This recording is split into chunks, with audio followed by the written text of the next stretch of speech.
Tech day fertility అమ్మ అనే పిలుపుకు శ్రీకారం చుట్టండి. పొందండి ఉచిత మొదటి కన్సల్టేషన్, మొదటి స్కాన్. సంప్రదించండి 8880747474. నమస్తే, welcome to iDream inside politics with కవిత.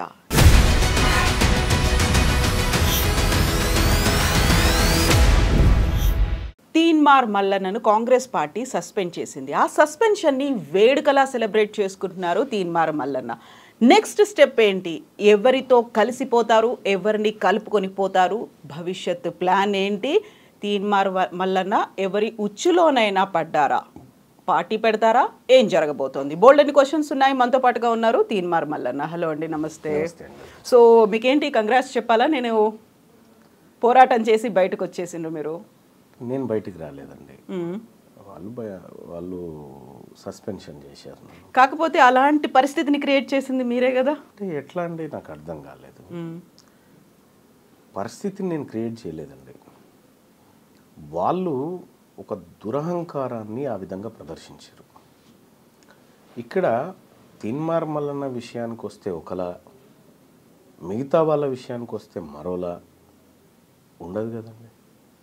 కాంగ్రెస్ పార్టీకి ఒక కాన్స్టిట్యూషన్ ఉందండి. ఆ కాన్స్టిట్యూషన్ ప్రకారం విత్ ఇన్ ద కాన్స్టిట్యూషన్ లిమిట్స్లో నేను మాట్లాడడం జరిగింది. నేను నా ఆవేదన చెప్పడం జరిగింది. కాకపోతే అంత తీవ్రమైనటువంటి పదజాలం, అంత అగ్రెసివ్నెస్తో మాట్లాడడం అనేది, అవన్నీ కూడా కాంగ్రెస్ బైలాలో ఉన్నాయంటారా? అంటే ఒక విషయం ఏంటంటే, కాంగ్రెస్ పార్టీ బైలాలో ప్రభుత్వ నిర్ణయాన్ని వ్యతిరేకించకూడదు అని ఎక్కడ లేదు. ఫస్ట్ ఆఫ్ ఆల్ మా నాయకుడు రాహుల్ గాంధీ గారు కాంగ్రెస్ పార్టీ తీసుకొచ్చినటువంటి ఆర్డినెన్స్ని 2011 సంవత్సరంలో మన్మోహన్ సింగ్ తీసుకొచ్చినటువంటి ఆర్డినెన్స్ను మీడియా వేదిక మీదుగా చింపి అవతల వారేసాడు. ప్రభుత్వ నిర్ణయాన్ని ఆయన. ఇక్కడ నేను చేసింది ప్రభుత్వ నిర్ణయాన్ని. అంటే ఇక్కడ ఒక క్యాస్ట్ సెన్సస్ చేసి, క్యాస్ట్ సెన్సస్ని తప్పుల తడకగా నిర్లక్ష్యంగా చేసి దాన్ని అద్భుతమైన డాక్యుమెంట్గా చిత్రీకరించాలనుకున్నప్పుడు, చదువుకున్నోడిగా ఆ పేద వర్గాల నుంచి వచ్చినటువంటి బిడ్డగా జరిగిన తప్పొప్పులను తెర మీద చూపిస్తూ సరిదిద్దుకునే అవకాశం ఉందని చెప్పిన, కానీ ఇది అద్భుతమైన డాక్యుమెంట్ అని చెప్పి ప్రజల్ని మభ్యపెడుతున్నప్పుడు దాంట్లో వాస్తవాలు బయటపెట్టి చింపి అవతల మారేసినాం. కాకపోతే మీకు ఒక యాంపుల్ టైం అనేది ఇంకో 90 రోజుల పాటు కులగణన జరుగుతుంది అనుకున్నప్పుడు యాక్సెస్ లేదా, ఎక్కడ లోపాలు జరుగుతున్నాయి, ఎక్కడ తప్పు ఉంది, ఇది ఎందుకు మిస్ అవుతున్నారు, దీన్ని చేయాలి కదా అనే యాక్సెస్ అక్కడ పొన్నం ప్రభాకర్ గారు ఉన్నారు, ఆ తర్వాత అధికారులు ఉన్నారు. వాళ్ళని ఎందుకు కలవలేకపోయారు ముందే? అంటే నేను కలిశానా లేదా అనేది మీకు తెలియదు కదా. నేను ఏకంగా ముఖ్యమంత్రి గారిని కలిసినాను. ముఖ్యమంత్రి గారిని కలిసి క్యాస్ట్ సెన్సస్ విషయంలో ఎట్లా చేయాలి, ఏం కథ, మనం ఏ విధంగా ముందుకు పోవాలనేటువంటి వివరాలన్నీ కూడా ఆయనకు చెప్పడం. కాంగ్రెస్ పార్టీ తన మేనిఫెస్టోలో రాహుల్ గాంధీ ఆలోచన మేర క్యాస్ట్ సెన్సస్ చేస్తామని మేనిఫెస్టోలో పెట్టినప్పుడు కేవలం ఆ వర్డ్ కోసం కాంగ్రెస్ పార్టీలో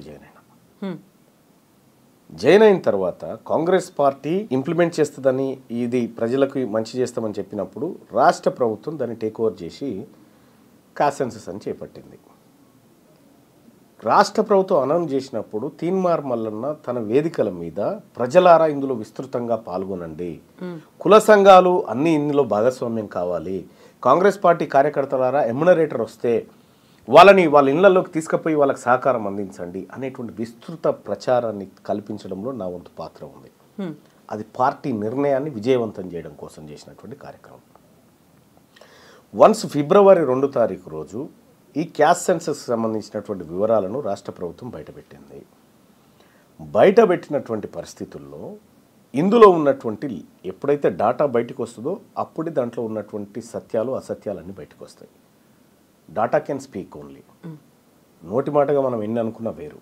కానీ అప్పటి వరకు క్యాస్ట్ సెన్సస్ని పకడ్బందీగా చేయాలని పదే పదే ప్రజల్ని రిక్వెస్ట్ చేసినటువంటి తీన్మార్ మల్లన్న డాటా వచ్చిన తర్వాత అందులో జరిగినటువంటి లోపాలను ఎత్తి చూపారు. మనం ఒక విషయాన్ని గమనిస్తే 2011లో యూపీఏ గవర్నమెంట్ చేపట్టినటువంటి సెన్సెస్లో తెలంగాణ ప్రాంతంలో ఉన్నటువంటి ముస్లింల జనాభా 44 లక్షల మంది అని చూపించింది. 2025లో ఇదే కాంగ్రెస్ పార్టీ నిర్ణయం మేరకు రాష్ట్ర ప్రభుత్వం చేపట్టిన క్యాస్ట్ సెన్సెస్లో సేమ్ ముస్లింల జనాభా 44 లక్షలు, ఇంకా మీదికెళ్ళి ఒక 5,000 తగ్గిపోయాయి. ఇక్కడ కేసీఆర్ సర్వే అని కూడా కాదు, ఆ రోజు మనం చేసిన సర్వే, ఈరోజు మనం చేసిన సర్వే ఈ లోపాన్ని ఎత్తి చూపించడం జరిగింది.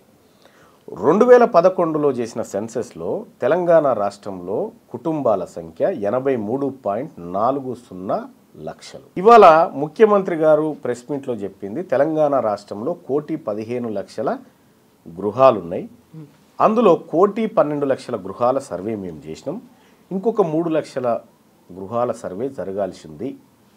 అది 3.91 అనేటువంటి ఒక మాట చెప్పిన. సో 83లో 11లో 83 లక్షలు, ఇప్పుడు 1,15,00,000. వీటి మధ్యలో ఉన్న గ్యాప్ 32 లక్షలు. అంటే 2011 నుంచి 2025 వరకు 32 లక్షల గృహాలు పెరిగినాయి. 32 లక్షల అంటే అప్పుడు 83 లక్షలు ఉన్నప్పుడు 3,50,00,000 మంది జనాభా. ఇప్పుడు అదనంగా 32 లక్షల గృహాలు యాడ్ అయిన తర్వాత ఒక్క గృహం నుంచి ఒక్కరినే తీసుకు ఈ 3,50,00,000కు ఈ 32 లక్షలు యాడ్ అయితే కనీసం 3,82,00,000 జనాభానన్నా ఉండాలి మన లెక్కల ప్రకారం. అది లేకపోగా కేవలం తెలంగాణ జనాభా 3,70,00,000 అని చెప్పి రాష్ట్ర ప్రభుత్వం చెప్తా ఉంది. ఇంకొక 16 లక్షల మందిని మేము ఎమ్యునరేట్ చేయలేకపోయినాము అనేటువంటి మాట రాష్ట్ర ప్రభుత్వం చెప్పింది. మానుకోట విలేజ్లో ఎంతమంది ఉన్నారనేది పూర్తిగా లెక్క చేస్తే ఎంతమంది ఉన్నారనేది తెలుస్తుంది. సగం చేసి ఇంకా 16 లక్షల మంది మిగిలిపోయారు. ఈ 16 లక్షలు అనేటువంటి మాట నీకు ఎట్లా తెలిసింది? ఫస్ట్ మీకు చేస్తే కదా తెలిసేది. 16 లక్షల మంది మిగిలిపోయినారనేటువంటి మాట మీకెట్లా తెలిసింది? ఇదొక అంశం. మళ్ళొక అంశం తీసుకుంటే తెలంగాణ రాష్ట్రంలో కేసీఆర్ నిర్వహించినటువంటి సమగ్ర కుటుంబ సర్వే అది ఎక్కడ అథెంటిక్ కాదని మీరు చెప్పినారు. ఇక్కడ క్లియర్గా 44 లక్షల మంది ఉన్నటువంటి మన సెన్సెస్లోనే 44 లక్షలు ఉన్న ముస్లింలు ఇప్పుడు కూడా 44 లక్షలే ఉండి 5,000 మంది అందులో చనిపోయినారు. కొత్తగా ముస్లింలకు ఒక్కరు పుట్టలే. కానీ గతంలో చేసినటువంటి లెక్కలలో ఉన్నటువంటి ఆధారాల ప్రకారం చూస్తే 10 లక్షల మంది ఉన్నటువంటి రెడ్లు ఈ 15 ఏళ్లలో కొత్తగా 5 లక్షల మందిని కన్నారు. 5 లక్షల మందికి జన్మనిచ్చి కానీ 44 లక్షల మంది ముస్లింలు ఒక్కరిని కనలేక ఈ లెక్కలు చెప్తున్నాయి. ఇటువంటి అసమగ్రమైనటువంటి సర్వే నిర్వహించి ఏ వర్గాల ప్రజలను మీరు తక్కువ చేసి చూపించాలనుకుంటా ఉన్నారు? తెలంగాణ రాష్ట్రంలో ఉన్నటువంటి 6.98% అప్పర్ క్యాస్ట్ ఉందని ఖుద్దు అప్పటి ముఖ్యమంత్రి కేసీఆర్ గారు చెప్పినటువంటి లెక్కల ప్రకారం ఇంతమందే ఉన్నారని చెప్పిన తర్వాత 6.98% ఉన్నటువంటి వాళ్లకు 10% ఈడబ్ల్యూఎస్ ఎట్లా అమలు చేస్తావు అనేటువంటి క్వశ్చన్ రేజ్ అయినటువంటి పరిస్థితిలో అప్పర్ క్యాస్ట్ జనాభాని ఎక్కువ చేసి చూపించడానికి ఈ క్యాస్ట్ సెన్సెస్ను వాడుకున్నాం. ఇక్కడ క్యాస్ట్ సెన్సస్ జరగాలని పేద వర్గాలన్నీ కోరుకున్నాయి. అసలు క్యాస్ట్ సెన్సస్లో పాల్గొనని వర్గాలు ఏమన్నా ఉన్నాయంటే అప్పర్ క్యాస్ట్.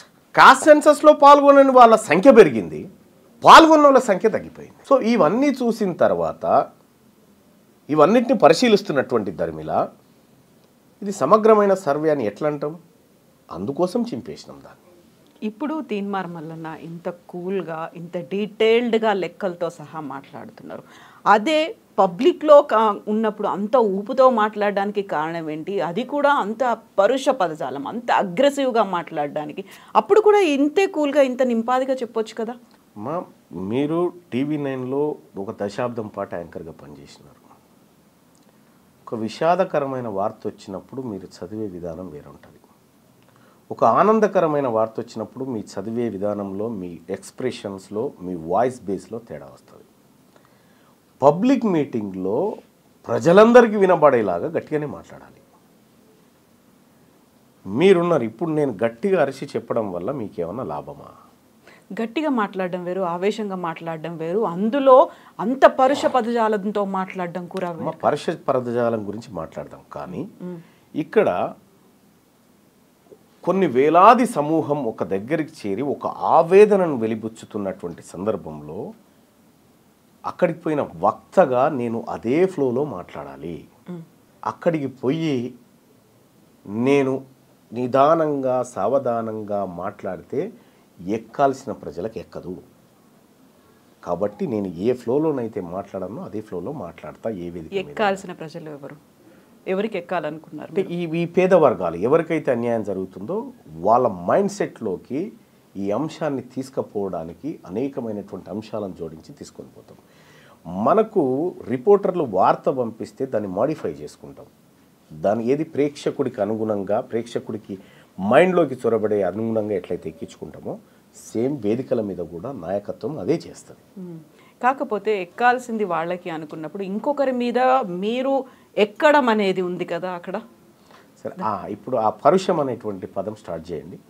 ఎక్కడ, ఏమిటి, ఎలా, ఎందుకంత, ఏది, అది ఏ అంశం గురించి సో యూజువల్గా కమ్యూనిటీల గురించి మాట్లాడడం కావచ్చు, లేకుంటే ఎవరు ఏం తాగాలి, ఎవరు ఏం తింటున్నారు, వీటన్నిటి గురించి మాట్లాడడానికి కూడా మీరు చెప్పినటువంటి ఈ లెక్కలు చెప్పి దానికి సంబంధించినటువంటి పోరాటమే గతం నుంచి జరుగుతుంది, కొన్ని దశాబ్దాలుగా జరుగుతుంది. అందరినీ ఏకం చేసుకొని ముందుకు కలిసి వెళ్ళాలి అనుకున్నప్పుడు కేవలం మీరు అనుకున్నట్టుగా ఒక పోరాటం కొద్ది మందితో చెయ్యాలి అనుకుంటున్నారా, అందరినీ కలుపుకొని చెయ్యాలి అనుకుంటున్నారా? అక్కడే డిఫరెన్స్ అనేది కనిపిస్తుంది కదా. మీరు వాళ్ళని కొంతమందిని ఎలిమినేట్ చేసినట్టు అనిపించింది కదా అక్కడ. ఇక్కడ ఇప్పుడు తెలంగాణ అసెంబ్లీలో 43 మంది రెడ్లు ఎమ్మెల్యేలు ఉన్నారమ్మా. ఓ 13 మంది వెలమ సామాజిక వర్గానికి సంబంధించినటువంటి వాళ్ళు ఉన్నారు. నిజంగా వాళ్ళు మా అందరినీ కలుపుకపోయిన ఉంటే వాళ్ళు అంతమంది ఉండొద్దు కదా. మమ్మల్ని పక్కకు పెట్టి వాళ్ళు పాలిటిక్స్ చేస్తున్నారు కదా. మరి అటువంటప్పుడు మేము కూడా వాళ్ళని పక్కకు పెట్టే పాలిటిక్స్ చేయాలి కదా. కాకపోతే పవర్ఫుల్గా వాళ్ళు కనిపిస్తున్నారు అనేది ఇందులోనూ బీసీలకి సంబంధించి కూడా ఇప్పుడు ఆర్ కృష్ణయ్య గారు పోరాటం ఎప్పటి నుంచో ఆల్మోస్ట్ ఒక 3 దశాబ్దాలుగా చేస్తూ వస్తున్నారు. ఆయన ఎంతమందిని చట్టసభలకు పంపించగలిగారు, చేసినటువంటి పోరాటం ఎంత మేరకు ఫలించింది అనేది కూడా కనిపిస్తుంది. ఆర్ కృష్ణయ్య గారు 30 సంవత్సరాలుగా చేసిన పోరాటం ఆయన స్థాయిలో ఆయన చేసుకుంటూ వచ్చాడు. మెజారిటీగా ఆయన పదే చెప్పిండు, నేను విద్యారంగం పైన ఫోకస్ పెట్టాను, నేను స్కాలర్షిప్ల కోసం, రియంబర్స్మెంట్ల కోసం, వీటి కోసం పోరాటం చేశాను, రాజకీయ పరమైనటువంటి పోరాటం చాలా తక్కువగా చేశాననేటువంటి మాట ఆయన చాలా వేదికల మీద చెప్పాడు. అది ఆ విధంగానే నెగ్లిజెన్స్ కూడా గురైంది కదా. అయితే విషయం ఏంటంటే ఆ విధంగా నెగ్లిజెన్స్ గురైంది కాబట్టే ఇవాళ ఆర్ కృష్ణయ్య గారు కానీ, నేను కానీ, శ్రీనివాస్ గారు కానీ, ఇంకా బీసీ నాయకత్వం అంతా కూడా ఒకే వేదిక మీదకి వచ్చి పని చేస్తున్నటువంటి క్రమంలో వీళ్ళంతా ఒక్కటి కాకూడదు కదా అనేటువంటి ఒక దుశ్చర్యకు, ఒక దుస్సాహసానికి ఈరోజు కూడా మీరంతా మా కిందే ఉండాలనేటువంటి ఒక సంకల్పంతో మాట్లాడుతున్న సమయంలో మేము మిమ్మల్ని ఎట్లా కలుపుకొని పని చేస్తాం? మేము ఎవరు మాట్లాడారు? చాలామంది. ఒకే ఒక కమ్యూనిటీ మాత్రమే మాట్లాడిందా? ఇప్పుడు తెలంగాణ రాష్ట్రంలో ఉన్నటువంటి ఈ బీద వర్గాలకి నిజంగా 70 సంవత్సరాల నుంచి ఇంకా మాకు కొత్త రేషన్ కార్డులు ఇస్తాం, మీకు ఇంకా రేషన్ సరుకులు అందిస్తాము, మీకు ఇంకా ఇండ్లు కట్టిస్తాము, ఇంకెన్ని రోజులు చెప్తారండి మాకు? ఇంకా అంటే మన దేశాన్ని కూడా అభివృద్ధి చెందుతున్న దేశం అనే అంటున్నారు కదా, ఇంకా డెవలప్ అయింది అని చెప్పుకోలేకపోయాం కదా. నేను ఏమంటున్నా, ఇంకా డెవలప్ కారణం ఏందండి? ఈ వర్గాల పాత్రనే లేదు కదా ఈ దేశంలో రాజకీయ నిర్ణయాల్లో ఈ వర్గాల పాత్రనే లేకుండా చేశారు కదా. మాది మేము చేసుకుంటామని చెప్తా ఉన్నాం, తప్పేముంది? మాది మేము చేసుకుంటే మీకేమైనా ఇబ్బందా అని నేను ఆ వర్గాలను అడుగుతా ఉన్నా. సేమ్ మళ్ళీ ఇక్కడ కూడా అడగడం అనేది ఎలా అడుగుతారు? మాకంటూ ఒక ఫెయిర్ షేర్ కావాలి, మాకు సమాన వాటా ఉండాలి, హక్కులు ఉన్నాయి, మేము అధికారంలోకి రావాలి అనుకున్నప్పుడు వారిని అనగదొక్కండి, లేకుంటే వారిని ఇంకేదో చేసేయండి, మనం అధికారంలోకి వద్దాము, యుద్ధం చేద్దాము అనే ఒక మాట ఉంది చూడండి. పోరాటం చేయడం వేరు, యుద్ధం చేయడం వేరు కదా. అంటే యుద్ధము మీరు తెలంగాణ రాష్ట్రంలో మీరు రాసి పెట్టుకోండి. ఇప్పుడు చెప్తా ఉన్నా, అధికారం అనేది బీసీల వైపుకు ట్రాన్స్ఫర్ కావడంలో కూడా కాదు, రక్తపాతంతోనే ట్రాన్స్ఫర్ అవుతుంది భవిష్యత్తులో. అంత ఈజీగా వదిలిపెట్టరు వాళ్ళు. ఇవాళ తీన్మార్ మల్లన్న కేవలం బీసీ వర్గాల గురించే మాట్లాడుతూ ఉన్నాడు. ఎస్, మాతో కలిసి వచ్చే వర్గాలు ఉన్నాయి చాలా.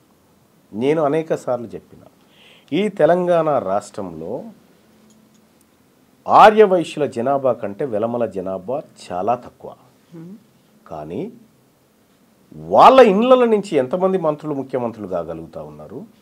వీళ్ళ దగ్గర నుంచి ఎందుకు కాలేకపోతా ఉన్నారు? ఈ రాష్ట్రంలో ఉన్నటువంటి బ్రాహ్మణ జనాభా కంటే వెలమల జనాభా తక్కువ. వాళ్ళకు రావాల్సిన షేర్ ఎందుకు దక్కుతలేదు? ఇప్పుడు ఈ లెక్కలు ఇవన్నీ కూడా పర్ఫెక్ట్గా మీరు చెప్పగలుగుతున్నారు, ఇవన్నీ ఉన్నాయి. కాకుంటే మనకు తెలంగాణ ఉద్యమం కావచ్చు, దేశానికి స్వాతంత్ర పోరాటం కావచ్చు, శాంతియుతంగా జరిగింది, ఎక్కడ హింసాత్మకం లేదు, అహింసాయుతంగానే జరిగింది అనుకున్నప్పుడు తెలంగాణ ఉద్యమంలో ఆత్మహత్యలు, ఆత్మాహుతులు ఇలాంటివే వద్దన్న తర్వాత మీరు ఇప్పుడు అన్నమాట రక్తపాతం జరుగుతుంది. ఎందుకని, ఎవరు చేస్తారు? వాళ్ళే సృష్టిస్తారు. ఇది మా వర్గాల నుంచి వచ్చేది కాదు. నిజంగా ఈ తెలంగాణ రాష్ట్రంలో ఈ బీసీ, ఎస్సీ, ఎస్టీ వర్గాలు ఎప్పుడు హింసను కోరుకోరు. ప్రతి పోరాటంలో బలయ్యేది ఈ వర్గాలే. ప్రతి పోరాటంలో సిపాయిల తిరుగుబాటు దగ్గర నుంచి నిన్న మొన్న జరిగినటువంటి తెలంగాణ ఉద్యమం దాకా బలైందంతా వీళ్ళే. మొత్తం ఎంటైర్ తెలంగాణ ఉద్యమంలో కేసీఆర్ కుటుంబం ఇంట్లోంచి ఒక రక్తం సుక్క రాలేం కింద పడలే. మాంసం ముద్దలైపోయిందంతా వీళ్ళు పేదవాళ్ళు. అంటే నేనేం చెప్తా ఉన్నానంటే, వాళ్ళు అధికారం కోసం ఈ రక్తాన్ని వాడతారు, అధికారాన్ని ట్రాన్స్ఫర్ చేయాలన్నా ఇదే రక్తాన్ని వాడుతూ ఉంటారు అన్నట్టు. మేము క్లియర్గా చెప్తా ఉన్నాము, ఇది ఎవరు ఆత్మ బలిదానాలు ఇంకొకటి చేసుకునే ఉద్యమం కాదు. ఇది సగర్వంగా హమారా ఇస్సా, హమారా ఇజ్జత్, హమారా హుకూమత్ అని చెప్తా ఉన్నాము. న్యాయబద్ధంగా రావాల్సిన వాటా మీ వాటా మీరు తీసుకోండి, మా వాటా మాకు కావాలి. సో ఒక డిమాండ్, ఒక సరైనటువంటి డిమాండ్, న్యాయమైనటువంటి డిమాండ్, ఈ డిమాండ్ని యాక్సెప్ట్ చేయలేకపోతున్నాయా మీరన్నటువంటి ఆ పవర్ఫుల్గా కనిపిస్తున్నటువంటి కులాలు? నిజంగా రక్తపాతం అనేది వాళ్ళు చెయ్యాలి అనుకుంటే అంత ఈజీగా అవుతుందా? ఎర్ర సత్యం మహబూబ్ నగర్ ఎమ్మెల్యేగా పనిచేసినటువంటి ఎర్ర సత్యం ఒక బీసీ సామాజిక వర్గం నుంచి ఎదిగిన నేత. మహబూబ్ నగర్ జిల్లా కోర్టు కంటే ఎక్కువ ఆయన ఇంటి దగ్గర జనం కూర్చొని జరిగిన అన్యాయాలను ఏకరువు పెట్టుకొని పరిష్కార మార్గాలు కనుగొన్నారు. ఎర్ర సత్యం మహబూబ్ నగర్ పోతుందంటే ఒక్కరు కూడా అప్పర్ క్యాస్ట్లో కనీసం ఎదురుగా నిలబడడానికి సాహసం చేయలే. అటువంటి వ్యక్తిని చంపింది ఎవరండి? మాధవరెడ్డి అని కానిస్టేబుల్ని పెట్టి వీళ్ళందరూ కలిసి కుట్రబని చంపలేదా? రెండో అంశం, బెల్లి లలిత తెలంగాణలో బహుజనుల వాటా దక్కాలి, తెలంగాణ రాష్ట్రం రావాలని చెప్పి తెలంగాణ మహాసభని పెట్టి గట్కేసర్, భువనగిరి ప్రాంతాల్లో విస్తృతంగా ప్రచారం చేసి తెలంగాణ ఉద్యమాన్ని ప్రారంభించినటువంటి బెల్లి లలితను చంపింది ఎవరండి? వీళ్ళు కాదా అప్పర్ కాస్ట్లో? కాకపోతే మావోయిస్ట్ బ్యాక్గ్రౌండ్ ఉంది అనేది కూడా వినిపించింది కదా. విషయం ఏంటంటే దానికి ఒక కారణాన్ని వేస్తారు అంతే, ఒక కారణాన్ని వేస్తారు అంతే తప్ప కానీ వాస్తవాలు ఏందో ప్రజలకు తెలవాలి. సాంబశివుడు ఉన్నాడు, భువనగిరి నుంచి ఎమ్మెల్యేగా కంటెస్ట్ చేయబోతున్నాడు అనేటువంటి ఒక కుట్రబన్నే కదా ఆయన హత్య చేసింది. వెనకాల నయీం ఉన్నాడు అని వినిపిస్తుంది కదా. వాళ్ళ వెనకాల నయీం అనేది కదా. నయీం అనేటువంటి వ్యక్తి ఒక రెడ్డి కోసం నయీం అయిండు, ఇంకో రెడ్డి కోసం కథమైండు. అంటే వీళ్ళందరినీ కూడా మారోజు వీరన్న భారత సంయుక్త రాష్ట్రాల సమితి అని పెట్టిండు. అమెరికా ఎట్లయితే సంయుక్త రాష్ట్రాలు ఉన్నాయో, రష్యా ఎట్లయితే సంయుక్త రాష్ట్రాలు ఉన్నాయో, భారతదేశాన్ని కూడా సంయుక్త రాష్ట్రాల సమితి అని పెట్టిండు. బీసీలందరినీ కులం అనేటువంటి కత్తికి రెండో వైపున ఉన్నటువంటి అంచుతోని కుల ఉద్యమాలను నిర్మించుకుంటూ వచ్చాడు. ఆయనను పట్టబగలు ఎత్తుకపోయి చంపింది ఎవరండి? ఇట్లా కొన్ని వందలు చెప్పగలుగుతాం. అంటే ఎక్కడైతే అధికారము ఆ వర్గాల నుంచి కావాలని డిమాండ్లు వేస్తుందో దాన్ని రక్తపాతంతోనే అణచివేసారు వర్గాలు ఇన్ని రోజులు. వాటన్నిటి వెనకాల మీరు చెప్పిందంతా వ్యక్తులు ఉన్నారా, ప్రభుత్వాలు ఉన్నాయా, పార్టీలు ఉన్నాయా, మీరు చెప్పినట్టుగా అగ్రకులాలు ఉన్నాయా? అగ్రకులాలే ఉన్నాయి. ఏం చేస్తున్నాయి ప్రభుత్వాలు, పోలీసులు? ఆ టైం ప్రభుత్వం ఎవరి చేతిలో ఉంది? ప్రభుత్వాలు మా చేతిలో ఉంటే దాని తమాషా వేరే ఉండేది. ప్రభుత్వాలు మా చేతిలో ఏం లేవే. మేము కేవలం ఓటర్లుగా ఉన్నాం కాబట్టి మేము నిస్సహాయులం. మంత్రివర్గంలో ఉన్నారు, ప్రజాప్రతినిధులుగా ఉన్నారు, వాళ్ళకి వాయిస్ లేదా అందులో? లేదు. అంటే చాలామందికి నాకు ఒక్కరికి దక్కితే చాలు మంత్రి పదవి, వీళ్ళు ఉంటేది పోతేంది నాకేంది అనేటువంటి మనస్తత్వం ఉన్నటువంటి వాళ్ళకు మాత్రమే మంత్రి పదవులు ఇవ్వగలుగుతారు. వాళ్ళు పోరాటాలు చేయలేదా? నేనేమంటున్నాను, కొండా లక్ష్మణ్ బాపూజీ గారు ఉన్నారు, ఆయన కూడా మంత్రి పదవి ఇచ్చారు. కానీ మంత్రి పదవిని ఇసిరి అవతల కొట్టి ఈ తెలంగాణ రాష్ట్రం ఏర్పడాలి, ఈ తెలంగాణ రాష్ట్రంలో బీసీల బతుకులు మారాలని కొట్లాడి మంత్రి పదవిని అవతలకి ఇసిరిగొట్టినటువంటి కొండా లక్ష్మణ్ బాపూజీ లాంటి వాళ్ళకి ఇచ్చే దమ్ముందా? బానిసలుగా పడుండేటువంటి వాళ్ళకు మాత్రమే మంత్రి పదవులు ఇచ్చి వాళ్ళ ద్వారా పబ్బం గడుపుకుంటాయి అగ్రవర్ణ ప్రభుత్వాలు. ఇప్పుడున్నటువంటి కాంగ్రెస్ ప్రభుత్వంలో ఉన్నటువంటి బీసీ మంత్రులు కూడా అదే పరిస్థితిలో ఉన్నారా? అదే పరిస్థితిలో ఉన్నారా లేదా అనేది ఇంకొక ఏడాదిలో తేలుతుంది. కులగణన 42% ఇంప్లిమెంట్ ఇంప్లిమెంటేషన్ విషయంలో వాళ్ళు ఎలాంటి స్టెప్స్ తీసుకుంటారనేది అప్పుడు తెలుస్తుంది వాళ్ళకి. చిత్తశుద్ధి లేదా? చిత్తశుద్ధి ఉండాలని చెప్తా ఉన్నాం. అంటే మీకు కనిపించట్లేదా? కనీసం ఆ అటెంప్ట్ చేశారు, ఇనిషియేషన్ ఉంది. నేనేమంటున్నా, ఇట్లా ప్రభుత్వాల దగ్గర సాగిలపడినటువంటి సందర్భంలో వాళ్ళు మళ్ళీ ప్రజాక్షేత్రంలోకి పోయినప్పుడు వాళ్ళు ఎవరు కూడా గెలవలేదు. అంటే అల్టిమేట్గా ప్రజలు నిన్ను నమ్మాలి, నీ వైపు ఉన్నప్పుడు మాత్రమే నువ్వు ఏ హోదాలో ఉన్నా. నిజంగా ప్రజలు నీ వైపు ఉంటే నీకు మంత్రి పదవి ఉండదు ఫస్ట్. అదేం లాజిక్? అంతే కదా, నువ్వు వాళ్ళ వైపు ఉండాలి. మీ వాయిస్ని అక్కడ ప్రభుత్వంలో వినిపిస్తున్నారు అనేది లేదా? అక్కడ కాదా, జరగట్లేదా? ఎవరు నా వాయిస్నా? మీ అంటే అందరి వాయిస్ని ఇప్పుడు ఎవరి కోసమైతే పోరాడుతున్నారో ప్రతినిధులుగా. ఒకటి ఏంటంటే, మంత్రి పదవి అనేది ముఖ్యమంత్రి విశ్వాసం ఉన్నన్ని రోజులు మాత్రమే ఉండగలిగినటువంటి పదవి. ముఖ్యమంత్రికి విశ్వాసంగా ఉండాలంటే బీసీల మాట మాట్లాడితే విశ్వాసంగా ఉంటాడా? పార్టీ తీసుకున్న లైనే అది. పార్టీ తీసుకున్నటువంటి లైన్ నువ్వు ఆల్రెడీ చెడగొట్టి పెట్టినావు. ఇక్కడ తెలీదా అధిష్టానానికి? తెలిసింది కాబట్టి రీసర్వేకి ఆదేశించింది, తెలిసింది కాబట్టి దాని మీద ఒక కమిటీ వేసింది. మీరన్న అవకతవకలు ఇవన్నీ సెట్ అయిపోతాయంటారా దాంతో? రీసర్వే కావచ్చు, కమిటీ కావచ్చు, వీటన్నిటితో కావు. ఏం జరగాలి? బీసీల ప్రభుత్వం రావాలి. బీసీల ప్రభుత్వం నెక్స్ట్ కాబోయే సీఎం బీసీఏ బరాబర్ అవుతాడనేది టీపీసీసీ చీఫ్ చెప్తున్నారు. బరాబర్ అవుతాడు, అది కాంగ్రెస్ పార్టీయే చేస్తుంది అనేది. హ్యాపీ.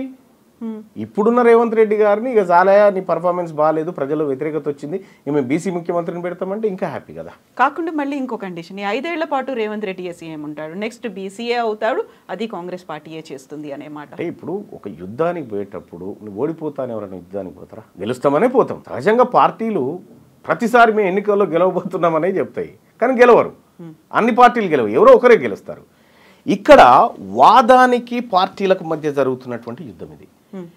ఇటీవల కాలంలో జరిగినటువంటి ఎమ్మెల్సీ ఎన్నికలు కానీ, ఇటీవల కాలంలో జరుగుతున్నటువంటి పరిణామాల నేపథ్యంలో ఇవాళ 5 స్థానాలను కాంగ్రెస్ పార్టీ, 4 స్థానాలు, 1 బీఆర్ఎస్ పార్టీ భర్తీ చేసుకుంటే 3 బీసీలకు ఇవ్వాల్సిన అనివార్యత ఏర్పడ్డది, 1 ఎస్సీ ఎస్టీలకు ఇవ్వాల్సినటువంటి అనివార్యత ఏర్పడ్డది.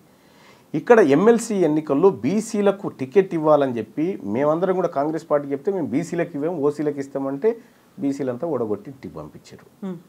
సో ఇవాళ ప్రభుత్వం రాష్ట్రంలో మారుతున్న పరిణామాలకు అనుగుణంగా ప్రభుత్వం పార్టీల విధానాలు కూడా మారుతూ ఉన్నాయి. అనివార్యమనే పరిస్థితి. అనివార్యంగానే లేకపోతే ఇప్పుడు ఈ బీసీ వాదము, ఈ ఉద్యమాలు ఇవన్నీ లేకపోతే వీళ్ళకి ఎందుకు ఇస్తారండి? అవి తీసుకుపోవడానికి వేరే వాళ్ళు ఉంటుండే. కానీ ఇలా తప్పనిసరి పరిస్థితుల్లో ఈ వర్గాలకు ఇవ్వాల్సినటువంటి అనివార్యతను ఈ రాష్ట్రంలో క్రియేట్ చేయగలిగినాం. అంటే సాటిస్ఫాక్షన్ ఎక్కడికి లేదు. ఇప్పుడు మండల్లో 40 మంది ఎమ్మెల్సీలు ఉన్నారు.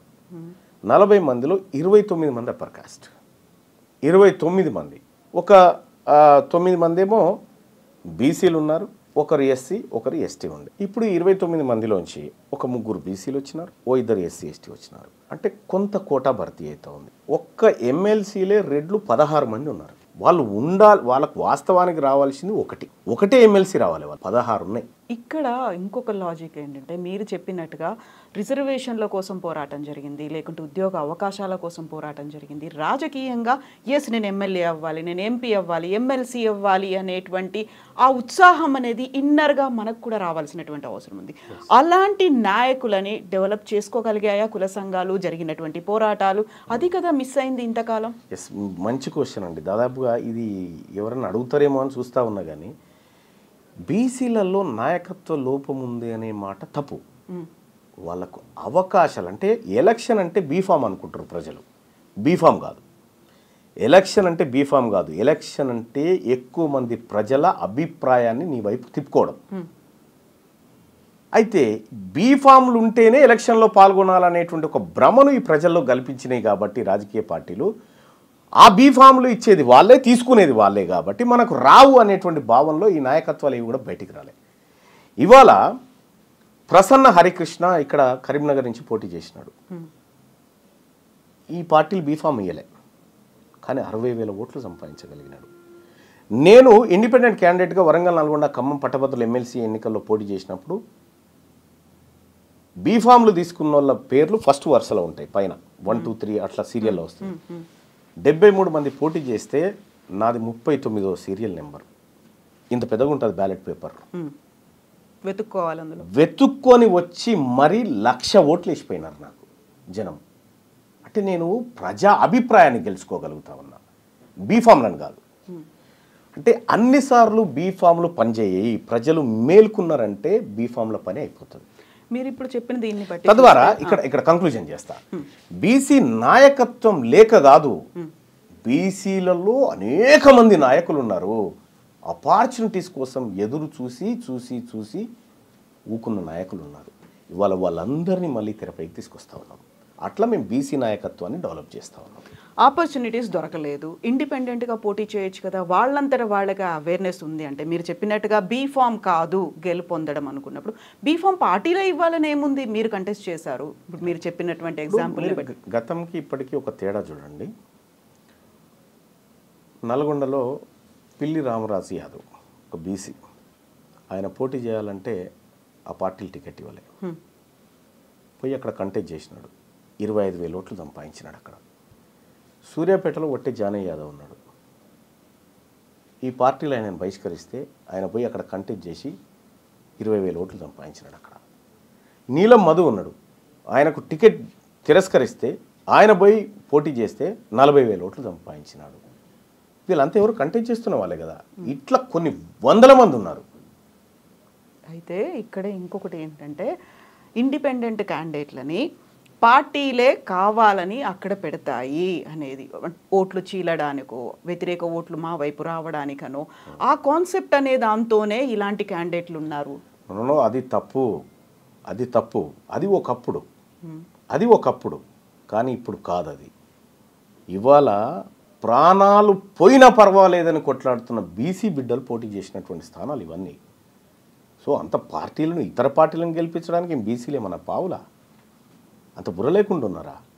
ఎవరు కుట్టిరిందో పసిగట్టలేనంత తెలివి తక్కువగా ఉన్నారా? గతంలో జరిగినటువంటి ఎన్నికల యుద్ధాలు వేరు, ఇప్పుడు జరుగుతున్న ఎన్నికల యుద్ధాలు వేరు. ఇప్పుడు ఒరిజినల్గా రాజ్యంలో పార్టిసిపేట్ చేయడం కోసం జరుగుతున్నటువంటి యుద్ధంలో బీసీలు భాగస్వాములై కొట్లాడుతూ ఉన్నారు. ఇప్పుడు ఇదే లాజిక్ని బట్టి చూసుకుంటే తీన్మార్ మల్లన్న కూడా 2023లో ఎమ్మెల్సీగా కాంగ్రెస్ పార్టీ తరఫున గెలిచే ముందు 3 సార్లు కంటెస్ట్ చేశారు ఇండిపెండెంట్ క్యాండిడేట్గా. సో అక్కడ ఇండిపెండెంట్ క్యాండిడేట్ అయ్యి ఎంత పోరాటం చేసినప్పటికీ, ఓట్లు సాధించుకోగలిగినప్పటికీ మీరు గెలవలేదు. కాంగ్రెస్ పార్టీకి వచ్చిన తర్వాత మాత్రమే, ఒక ఎమ్మెల్సీ అభ్యర్థిగా మీరు నిలబడ్డ తర్వాత మాత్రమే గెలవగలిగారు. సో ఈ లాజిక్ని ఎట్లా చూడాలి దీన్ని? నల్గొండ ఖమ్మం పట్టభద్రుల ఎమ్మెల్సీ ఎన్నికల్లో తీన్మార్ మల్లన్నను గెలిపియలే కాంగ్రెస్ పార్టీ బీఫామ్, మల్లన్ననే కాంగ్రెస్ పార్టీని గెలిపించింది. అక్కడ నేను ఇండిపెండెంట్గా పోటీ చేస్తే ఇంతకంటే రెట్టింపు ఓట్లు వచ్చేటి నాకు. మరి ఎందుకు కాంగ్రెస్ పార్టీ అప్పుడు? అంటే ఈ కాస్ట్ సెన్సస్ చేస్తా అని రాహుల్ గాంధీ గారు ఏదైతే మాట చెప్పారో, కాస్ట్ సెన్సస్ చేసి 42% రిజర్వేషన్ ఈ వర్గాలకు ఇస్తా అనేటువంటి రాహుల్ గాంధీ గారి ఆలోచన గెలవాలనుకున్నా, కాబట్టి ఆ పార్టీ కోసం వర్క్ చేసిన. రాహుల్ గాంధీని అప్రోచ్ అయ్యారా, కలిసారా? కులగణనకు సంబంధించి జరిగిన అవకతవకలు, తప్పుడు లెక్కలు ఇచ్చాము. ఏమన్నారు? అందుకే కదా మళ్ళీ సర్వేకి ఆదేశించింది.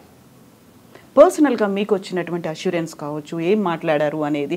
మీరు చెప్తున్నట్టుగా కాంగ్రెస్కి సంబంధించి బైలాస్ ఉన్నాయి. రాహుల్ గాంధీ ఏదైతే మాట చెప్పారో దాన్ని ఇక్కడ రేవంత్ సర్కార్ పట్టించుకోవట్లేదు, స్వయంగా సీఎం రేవంత్ రెడ్డే మాట తప్పారు అని మీరు అంటున్నప్పుడు తీసుకోవాల్సినటువంటి చర్యలు అనేవి ఉంటాయి. అది సరిపోతుందా రీసర్వే అనేది?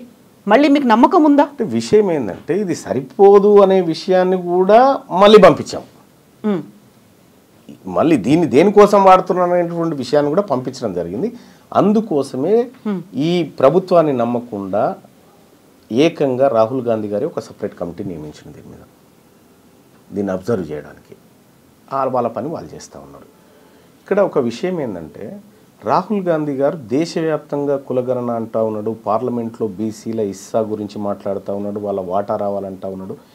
ఆయన మాట్లాడిన ప్రతిసారి ఈ తెలంగాణలో కాంగ్రెస్ పార్టీ ప్రభుత్వం ఏర్పడి December 7, 2023 ఆ రోజు నుంచి December 20 ఇప్పుడు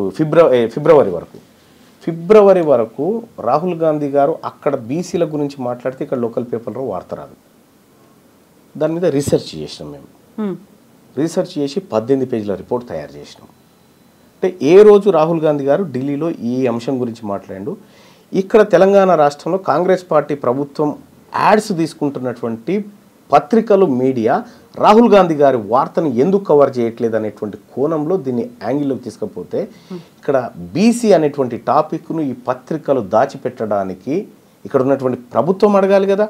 నాయకుడు రాహుల్ గాంధీ గారు అంత పెద్ద మాట మాట్లాడితే ఫ్రంట్ పేజీలో ఎందుకు వస్తలేదని చెప్పాలి కదా. అది చెప్పలేదు కాబట్టి మీ ఆలోచన ఇక్కడ ఇంప్లిమెంట్ చేయడానికి వీళ్ళకి ఇష్టం లేదు అనేటువంటి రిపోర్ట్ 18 పేజీల రిపోర్ట్ పంపించడం జరిగింది. ఎవరికి ఇష్టం లేదు? పత్రికలక? ప్రభుత్వానికి. ప్రభుత్వం ఒత్తిడి తెస్తోందా వాళ్ళ మీద? నేనేమంటున్నా, ఇప్పుడు ఒక పత్రికకు యాడ్స్ ఇచ్చినప్పుడు ప్రభుత్వం కొంత ఫేవర్ కోరుతుంది, మంచి చూపించమని లేకపోతే మా వార్తలు కవర్ చేయమని కోరుతుంది సహజంగా. ఇవ్వద్దు అనేది పత్రికల ఇష్టం. కానీ రాహుల్ గాంధీ గారు ఈ దేశంలో జరగాల్సిన భారీ మార్పు గురించి మాట్లాడినప్పుడు ఇక్కడి పత్రికలను ఆ వార్త కవర్ చేయించే విధంగా ప్రయత్నం చేయాల్సినది రాష్ట్ర ప్రభుత్వం. అది చేయడం లేదు. అంటే మీ ఆలోచన ఇంప్లిమెంట్ చేయడానికి వీళ్ళకి ఇష్టం లేదు కాబట్టి ఆ ప్రయత్నం చేయట్లేదు అనేటువంటి రిపోర్ట్ను విత్ ఆధారాలతో పంపించడం జరిగింది. సో స్వయంగా కావాలని సీఎం రేవంత్ రెడ్డి అక్కడ మేనేజ్ చేస్తున్నారు, లేకుంటే ఒత్తిడి తెస్తున్నారు, అది కవరేజ్ లేకుండా చూసే ప్రయత్నాలు జరుగుతున్నాయి అక్కడ అనుకుంటున్నా నేనైతే. సో ఇంత పెద్ద రిపోర్ట్ 18 పేజీల రిపోర్ట్ వెళ్ళిన తర్వాత వచ్చినటువంటి రియాక్షన్, రిప్లై ఏంటి మీకు స్వయంగా సర్వే గురించి? వాళ్ళు నిజంగా మా సర్వేని చూసి షాక్ అయిపోయినారు. అంటే ఎవ్రీడే మానిటర్ చేసినాం. ఒక ఏడాది 3 నెలల కాలం పాటు ప్రతిరోజు ఈ దేశాన్ని రాహుల్ గాంధీని మానిటర్ చేసినాం. మా టీంతో మానిటర్ చేసి ఒక రీసెర్చ్ రిపోర్ట్ తయారు చేసినాం. చేసి ఇచ్చినప్పుడు నిజంగా వాళ్ళు షాక్ అయ్యారు, ఏంది ఇంత వర్క్ చేసినారా అని. అంటే విత్ డేట్స్ కూడా వేసినాం, మళ్ళీ డేట్స్ ఎవిడెన్సెస్ కూడా వేసి అవి కరెక్ట్గా తీసి పెట్టినాం అన్నట్టు. అంటే రాహుల్ గాంధీ గారి ఆలోచన ఇంప్లిమెంట్ అయితే ఈ దేశం దశ మారిపోతుంది అనేటువంటి ఒక ఆలోచన మాకుండే కాబట్టి ఎందుకు ఆయన ఆలోచన కింది స్థాయికి పోతలేదు అనేటువంటి ఒక చర్చ వచ్చినప్పుడు ఇవన్నీ మేము చేయడం జరిగింది. సో దేశం దిశ మార్చాలి అనే ఆలోచన రాహుల్ గాంధీకి ఉంది, బట్ రేవంత్ రెడ్డికి రాష్ట్రం దిశ మార్చాలనే ఆలోచన లేదా? ఆయన ఏవి కులగణన లెక్కలు మార్చే ఆలోచనలు ఉన్నాడు కానీ దిశ మార్చే లెక్కల్లో లేడు ఆయన.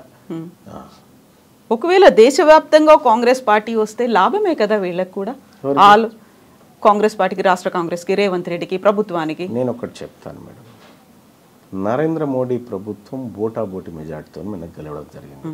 తెలుగుదేశం పార్టీ, ఆ తర్వాత అటు ఏది ఈయన ఉన్నాడు కదా బీహార్ ముఖ్యమంత్రి నితీష్ కుమార్, ఈ 2 పార్టీలు లేకపోతే ప్రభుత్వం లేదు.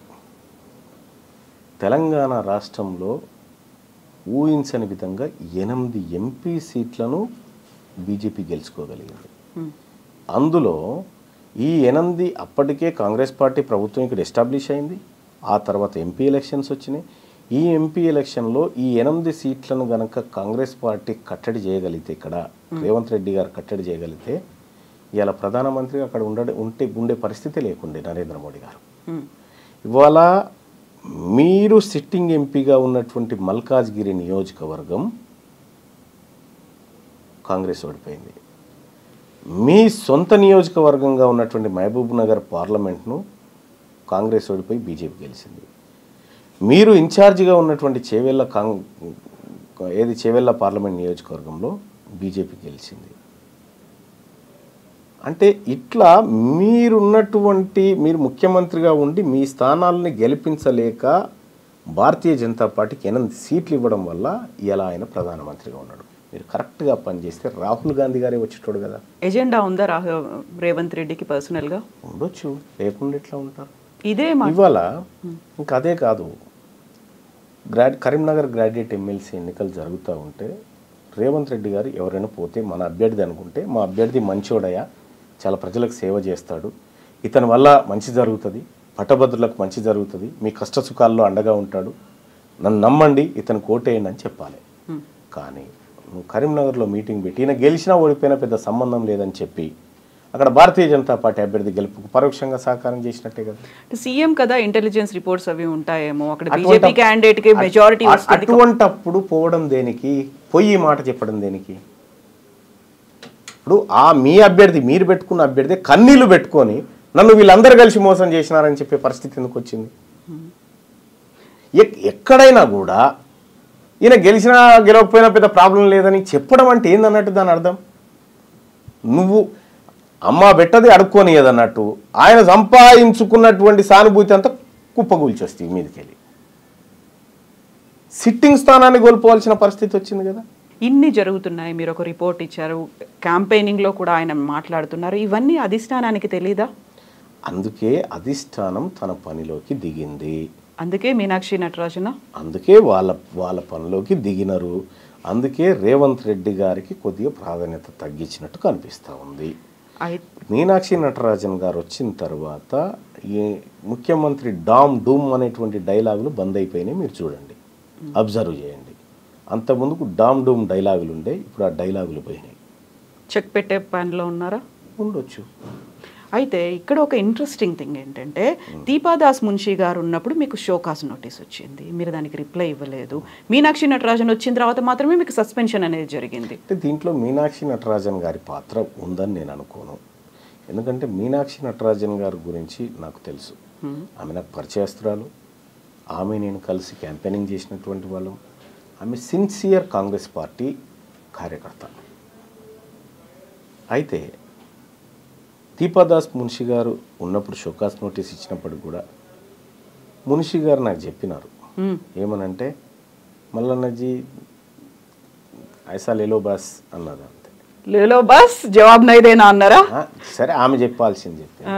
ఆ తర్వాత మీనాక్షి నటరాజన్ గారు ఆమె వచ్చిన తర్వాత నేను కూడా మాట్లాడడం జరిగింది అన్నారు.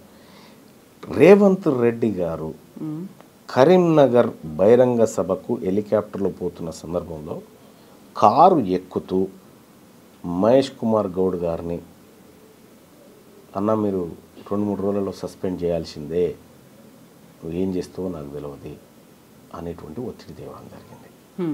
నాతో మాట్లాడాల్సిన వాళ్ళు మాట్లాడి, ఆయన పాపం మహేష్ కుమార్ గౌడ్ గారు కూడా మల్లన్న వెనుక బీసీలు ఉన్నారు, బీసీల్లో చెడ్డ పేరు వస్తుంది, ఇప్పటికే బీసీల్లో బదనామైనం అనేటువంటి ఎంత ప్రయత్నం చేసినా ఈయన వినలే. ఆయన కూడా బీసీ బిడ్డే కదా? ఈయన రేవంత్ రెడ్డి గారు వినలే. మహేష్ కుమార్ గౌడ్ బీసీ బిడ్డే కదా, కావాలని ఆయన ఆ పని చేశారా? ఆయన నేను చెప్తున్నాగా, మహేష్ కుమార్ గౌడ్ గారిది ఇంత కూడా మిస్టేక్ ఉన్నది దాంట్లో, ఆయనది ఉండదు. ఈయన కావాలని ఒత్తిడి చేసి చిన్నారెడ్డి గారితో చేయించిండు. మీనాక్షి గారికి తెలియదా? మరి తెలుసు, అందరికి తెలుసు. నిజంగా మీరు పోరాడుతోంది కాంగ్రెస్ బైలాస్లో ఏముందో దానికోసం, రాహుల్ గాంధీ ఏం చెప్పారో దానికోసం. ఇక్కడ రాష్ట్ర ప్రభుత్వం లేకుంటే రాష్ట్ర పార్టీ ఒక నిర్ణయం తీసుకుంది, అది వ్యతిరేకంగా ఉంది అని తనకు తెలిసినప్పుడు తను ఎందుకు అబ్జెక్ట్ చేయలేదు, ఎందుకు ఆపలేదు మీనాక్షి గారు? అంటే ఏదంటున్నారు? సస్పెన్షన్ కి సంబంధించి. సస్పెన్షన్ అనేది చాలా చిన్న విషయం, మీరు అర్థం చేసుకోండి. తీన్మార్ మల్లన్న సస్పెన్షన్ ప్రమోషన్ కాదు ఇక్కడ పంచాయతీ. ఇక్కడ పంచాయతీ సర్వేకు సంబంధించిన లెక్కల పంచాయతీది. ఇప్పుడు నన్ను సస్పెండ్ చేసినా గంతే, చేయకపోయినా గంతే. కాకపోతే దీనికి అంతా లింక్ ఇంటర్నల్ గా ఉంది సర్వేనే కాబట్టి. సర్వే పంచాయతీది. ఈ వర్గాల నుంచి మేము ఏదో లెక్క చేసి చెప్తామయా, నువ్వు విని ఆడు ఉండాలి, నువ్వు ఎట్లా మాట్లాడుతావు ఇదంతా అనేటువంటి అజంప్షన్ చేస్తే పడి ఉండలేము కదా, పక్కాగా మాట్లాడతాం కదా. అదే మాట్లాడినాము, అది నీకు నచ్చకపోతే నేనేం చేస్తా. ఇక్కడ మల్లన్న గారు ఒక ఇంట్రెస్టింగ్ అబ్జర్వేషన్ అనాలిసిస్ ఏంటంటే, ఈ రాష్ట్ర ప్రభుత్వం ఏర్పడ్డ దగ్గర నుంచి హామీల అమలు అనేది జరగలేదు. 6 గ్యారంటీ స్కీమ్లకు సంబంధించి అడుగు ముందుకు పడట్లేదు. ఎంతసేపు అప్పులో ఊబిలో ఉన్నాము, లేకపోతే ఆర్థిక సంక్షోభంలో ఉన్నాము, ఇవన్నీ అవుతున్నాయి. ప్రజల్లో వ్యతిరేకత అనేది వస్తుంది, వాళ్ళు క్వశ్చన్ చేస్తున్నారు, ప్రతి చోట ఆందోళనలు అవుతున్నాయి. కాబట్టి డైవర్షన్ పాలిటిక్స్ అనేవి గతంలో హైడ్రా వచ్చింది, మూసీ వచ్చింది, ఇలాంటి దాంట్లో భాగంగానే రేవంత్ మల్లన్న కలిశారు, కావాలని ఆడుతున్నటువంటి ఇంకొక డైవర్షన్ డ్రామా అనే మాట. రేవంత్ రెడ్డి గారు నేను పాలోళ్ళం కాదు, ఆయన గెట్టు పక్క పంటే నాకు గెట్టు లేదు, ఆయన ఇంటి పక్క పంటే నాకు ఇల్లు లేదు. ఆయన ఆ వర్గాల ప్రజల మేలు కోసం పనిచేస్తున్న వ్యక్తి, నేను నా ప్రజల కోసం పనిచేస్తున్నటువంటి వ్యక్తిని. రేవంత్ రెడ్డి గారు ఆడమంటే ఆడడానికి, దుంకుమంటే దుంకడానికి సర్కస్లో కోతులం కాదు. మేము పక్కాగా మాకేది కావాలో దానికోసమే పోరాడుతున్నాం. సో రాష్ట్ర ప్రభుత్వానికి వచ్చిన వ్యతిరేకతను డైవర్ట్ చేయడం కోసం ముఖ్యమంత్రి గారు ఏమైనా చేస్తే చేసుకుంటుండొచ్చు, కానీ మేము పక్కా మా లైన్లోనే ఉన్నాము. మమ్మల్ని ఎవరో ఆడించాల్సిన అవసరం లేదు, ఆడిస్తే ఆడడానికి మేము సిద్ధంగా లేము. అయితే ఇప్పుడు మీరు ఏకైక ఎజెండా బీసీలకి సంబంధించి ముందుకు వెళ్ళాలి అనుకుంటున్నారు. దెన్ వాట్ అబౌట్ కాంగ్రెస్ ప్రభుత్వం ఇచ్చినటువంటి హామీలు అమలు? ప్రజలు ఎదురు చూస్తున్నారు, ఇంకా 4 ఏళ్ల పాటు పాలన కొనసాగాలి, దాని మీద పోరాటం మల్లన్న చేస్తాడా చేయరా? రైట్. ఇప్పుడు కేసీఆర్ గారి ప్రభుత్వం పైన 10 ఏళ్ల పాటు ఒక సుదీర్ఘ పోరాటం చేసి అనేక కేసులు, జైలు జీవితాలు, ఎన్నో ధ్వంసాలు, విధ్వంసాలు ఎన్నో జరిగాయి. ఆ రోజు ఉన్నటువంటి ప్రతిపక్షము తన పాత్రను పకడ్బందీగా నిర్వహించి ఉంటే ఆ పని నేను చేయాల్సింది కాదు. ఆ పోరాటం అనేది నేను చేయాల్సింది కాదు. ఆ రోజు ప్రతిపక్షంలో ఉన్న రేవంత్ రెడ్డి గారు చేయాల్సిన పనిని ఆయన చెద్దరు కప్పుకొని పడుకుండాయాల. మేము జైళ్ళు, కొట్లాటలు, దాడులు ఇవన్నీ మేము ఎదుర్కొన్నాం. మీరు చేయాల్సిన బాధ్యత, మీరు బాధ్యత నుంచి తప్పుకున్నప్పుడు ఆ పాత్రలో ఉన్నా నేను. ఇవాళ మీరు అమలు చేస్తున్నటువంటి 6 గ్యారంటీలు ఏవైతే ఉన్నాయో దాని మీద ఏమైనా జరిగిందంటే ఆ ప్రతిపక్షం ఫెయిల్ అయినప్పుడు నేను అడ్డుదిగుతా. ప్రతిపక్షం బీఆర్ఎస్ పార్టీ ఏదైతే ఉందో వాళ్ళు అడగడంలో ఫెయిల్ అయిపోతే, వాళ్ళు నిలదీయడంలో ఫెయిల్ అయిపోతే నేను ఆ పాత్రలోకి వస్తా. ఎంత టైం పడుతుంది? ఇప్పటికి ఆల్రెడీ 1.5 year అయ్యింది. ఇంకొకటి ఏంటంటే ఉన్నటువంటి ఆర్థిక పరిస్థితిని చూసి కూడా కొంత మాట్లాడాలి. సరే, రేవంత్ రెడ్డి గారు డామ్ డూమ్ అని చాలా డైలాగులు చెప్పొచ్చు, చేస్తామని. ఆఖరికి మొన్న ఇండియా టుడే కాంక్లేవ్లో కూడా చెప్పేసిండు, నేను డబ్బులు ఉన్నాయి అనుకున్నా లేవు, 6 గ్యారంటీలు కష్టం అనేటువంటి మాట ఆయన చెప్పిండు. తులం బంగారం ఇచ్చే పరిస్థితులు లేవని పొంగులేటి శ్రీనివాస్ గారు చెప్పిండు. ఇట్లా వీళ్ళన్నీ చెప్తా ఉన్నారు. అంటే కొంచెం అంటే చేతులు పూర్తిగా పైకెత్తకుండా కొంచెం ఎత్తుకుంటూ వస్తూ ఉన్నారు.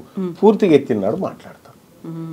సో మీరు అన్నారు అప్పుడు పోరాటాలు చేసినప్పుడు విపరీతమైనటువంటి దాడులు జరిగాయి, కేసులు, అరెస్టులు. ఈసారి ఇప్పుడు మీరు 1.5 year అయినప్పటికీ చూసి చూడనట్టుగా వదిలేస్తున్నారు. కాబట్టి మీకు కీలకమైనటువంటి అంశం కాస్ట్ సెన్సస్ మేడం. మాకు ఈ 42% రిజర్వేషన్ చేస్తామంటున్నారు కదా, మేము దానికోసం వర్క్ చేస్తాం. ఇప్పుడు మేము ఈ స్థాయిలో పోరాటం చేస్తున్నాం కాబట్టి ఈ కదలిక ఉంది. ఈ అంశాన్ని వదిలిపెట్టి, కీలకమైన అంశాన్ని వదిలిపెట్టి ఇప్పుడు వీటి గురించి పడ్డమనుకోండి, అసలైన అంశం మరుగున పడుతుంది. బట్ రెండింటిని బ్యాలెన్స్ చేయాల్సినటువంటి అవసరం ఉంది. ఇప్పుడు 42% అంటున్నారు, ఇక్కడ 100% ప్రజల కోసం కూడా పోరాడాలి కదా మీరు. అది దానికి ఒక పక్షం ఉంది. ఇప్పుడు అంటే ప్రతిపక్షం అనేది, ప్రజాస్వామ్య దేశంలో ప్రతిపక్షం అనేది చాలా ఇంపార్టెంట్. వాళ్ళ పాత్రను నిర్వర్తించడంలో ఫెయిల్ అయినప్పుడు ప్రజలే ప్రతిపక్షంగా మారుతారు. సో చాలా కంట్రీస్లో అదే జరిగింది. ఇక్కడ కూడా బీఆర్ఎస్ పార్టీ ఈ ప్రభుత్వాన్ని నిలదీయడంలో కానీ ప్రశ్నించడంలో కానీ ఫెయిల్ అయినప్పుడు ఆ పాత్రలోకి వెళ్తాము. ఇప్పుడు కొంత ఏదో వర్క్ చేస్తున్నారు, వాళ్ళు వర్క్ చేస్తున్నారు. అంతో ఇంతో కొంతైనా 100% కాదా? 100% అని నేనేం అనుకోవట్లేదు, కానీ వాళ్ళకు ఉండాల్సినటువంటి లొసుగులు వాళ్ళకున్నాయి, చేయడంలో ప్రయత్నం చేస్తూ ఉన్నారు. సో చేయని కానీ మా వర్గాల గురించి మాట్లాడడానికి వీళ్ళు రెడీగా లేరు కదా. మేము ఉన్నాం కాబట్టి మేము ఈ కార్యక్రమం చేస్తూ ఉన్నాం. 42%కి సంబంధించి ఇప్పుడు చట్టబద్ధత కల్పించాలి అనే ఉద్దేశంతోనే అసెంబ్లీ సెషన్స్ అనేవి జరుగుతున్నాయి. మొన్న 3 days పాటు జరిగాయి, ప్రత్యేక అసెంబ్లీ సమావేశాలు జరిగాయి. దీంతో పాటుగా ఖచ్చితంగా స్థానిక సంస్థల్లో మేము రిజర్వేషన్ కల్పిస్తాము అనే మాట చెప్తున్నారు. సో అది కాదని మీరు అనుకుంటున్నారా? అంటే ఒకటి, మనము చదువుకున్నటువంటి వ్యక్తులుగా ఎంతవరకు ఏది పోగలుగుతుంది అనేది చూడాలి. ఇప్పుడు ఈడబ్ల్యూఎస్ రిజర్వేషన్ అక్రమంగా తీసుకుంటున్నారనేటువంటిది ప్రపంచం అంతా తెలుసు. కోర్టులో కేసు కూడా ఉంది, కానీ ఆ కేసు విచారణకు రాదు. తమిళనాడులో 69% రిజర్వేషన్ బీసీలు పొందుతూ ఉన్నారు అని చెప్పి అక్కడో కేసు వేసినారు, కానీ ఆ కేసు ఎప్పుడు బెంచ్ మీదకి రాదు.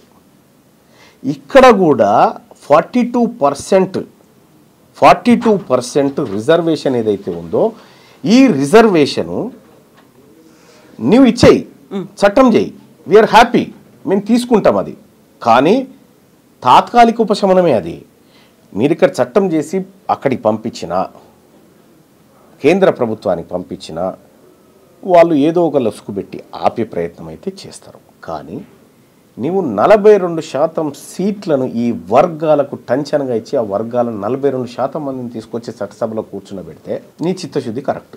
మీకు రిజర్వేషన్ లేదు కాబట్టి మేము సీట్లు ఇవ్వమని చెప్పారు అనుకో, మీకు చిత్తశుద్ధి లేనట్టు.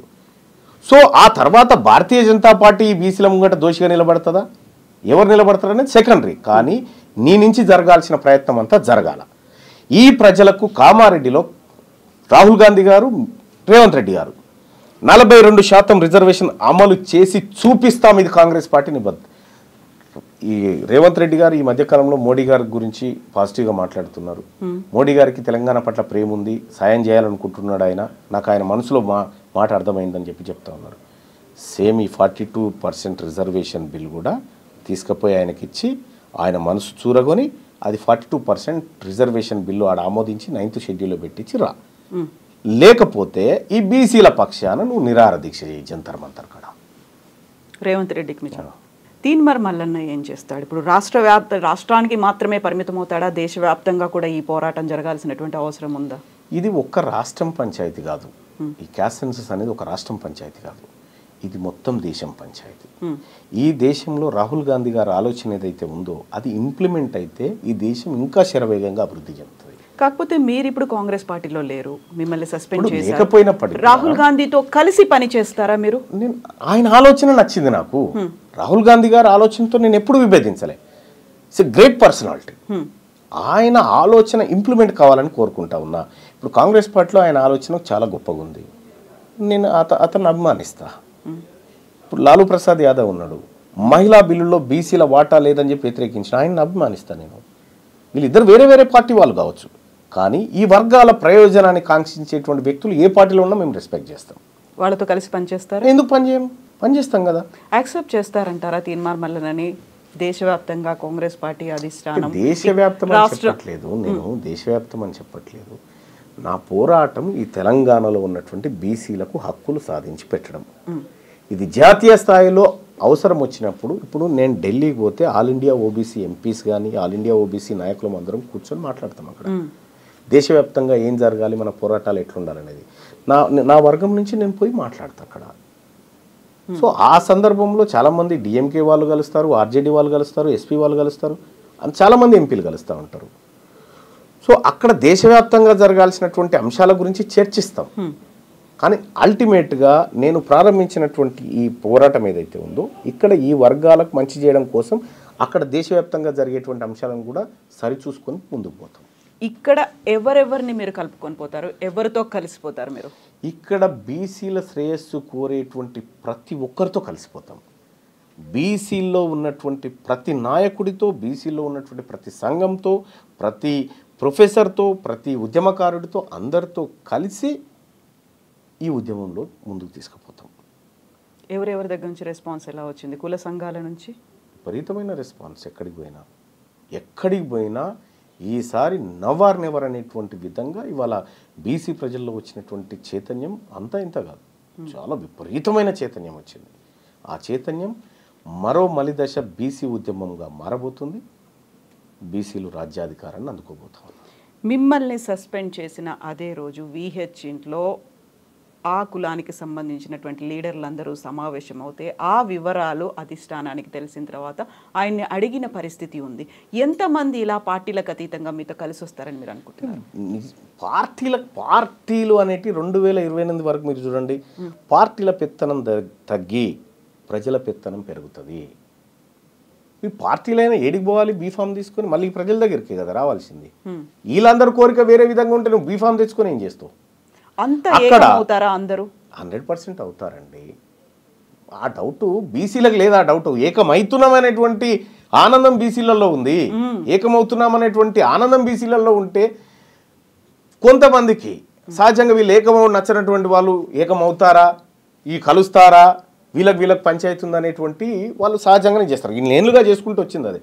ఇవాళ బీసీలమంతా ఏకమైనం కాబట్టే ఎమ్మెల్సీ ఎన్నికల్లో 25% మంది బీసీలను మా ఉద్యమం వైపు తిప్పి 5,200 ఓట్లు 24,000 సంపాదించగలిగినాం. బీసీలమంతా ఒక్కటైనం కాబట్టే ఇవాళ 60,000 ఓట్లను అక్కడ కరీంనగర్ పట్టభద్రుల ఎమ్మెల్సీ ఎన్నికల్లో సాధించగలిగినాం. ఇలా బీసీల నుంచి ఆకాంక్ష వచ్చింది కాబట్టే 5 ఎమ్మెల్సీ స్థానాల్లో 3 అనివార్యంగా బీసీలకు ఇవ్వాల్సినటువంటి పరిస్థితి క్రియేట్ చేయగలిగినాం. మీరు చెప్పినటువంటి ఆ 3 ఏళ్ల కాలం సరిపోతుందంటారా? సరిపోతుందండి, సరిపోతుంది. ఒకప్పుడు మనకు ఢిల్లీ ఎర్రకోట మీద జెండా ఎగిరేస్తే 3 రోజులకు మనకు ఇక్కడికి అది మెయిల్ ద్వారా వచ్చి ఆ ఫోటో పత్రికల్లో ముద్రించి 3 రోజులు పట్టేది. ఇవాళ వాట్సాప్, ఇవాళ సోషల్ మీడియా, ఇవాళ అవేర్నెస్ చేసుకోవడానికి అరక్షణంలో ఈ తెలంగాణ రాష్ట్రంతో కనెక్ట్ కావచ్చు. అటువంటి టెక్నాలజీ ఉన్నటువంటి ఈ రోజుల్లో ఖచ్చితంగా 3 ఏళ్ళు కూడా ఎక్కువే. ఇప్పుడు ఇంతమంది సీనియర్ లీడర్లు ఉన్నారు, బీసీలకు సంబంధించి కుల సంఘాల నేతలు ఉన్నారు, ఇంతమంది.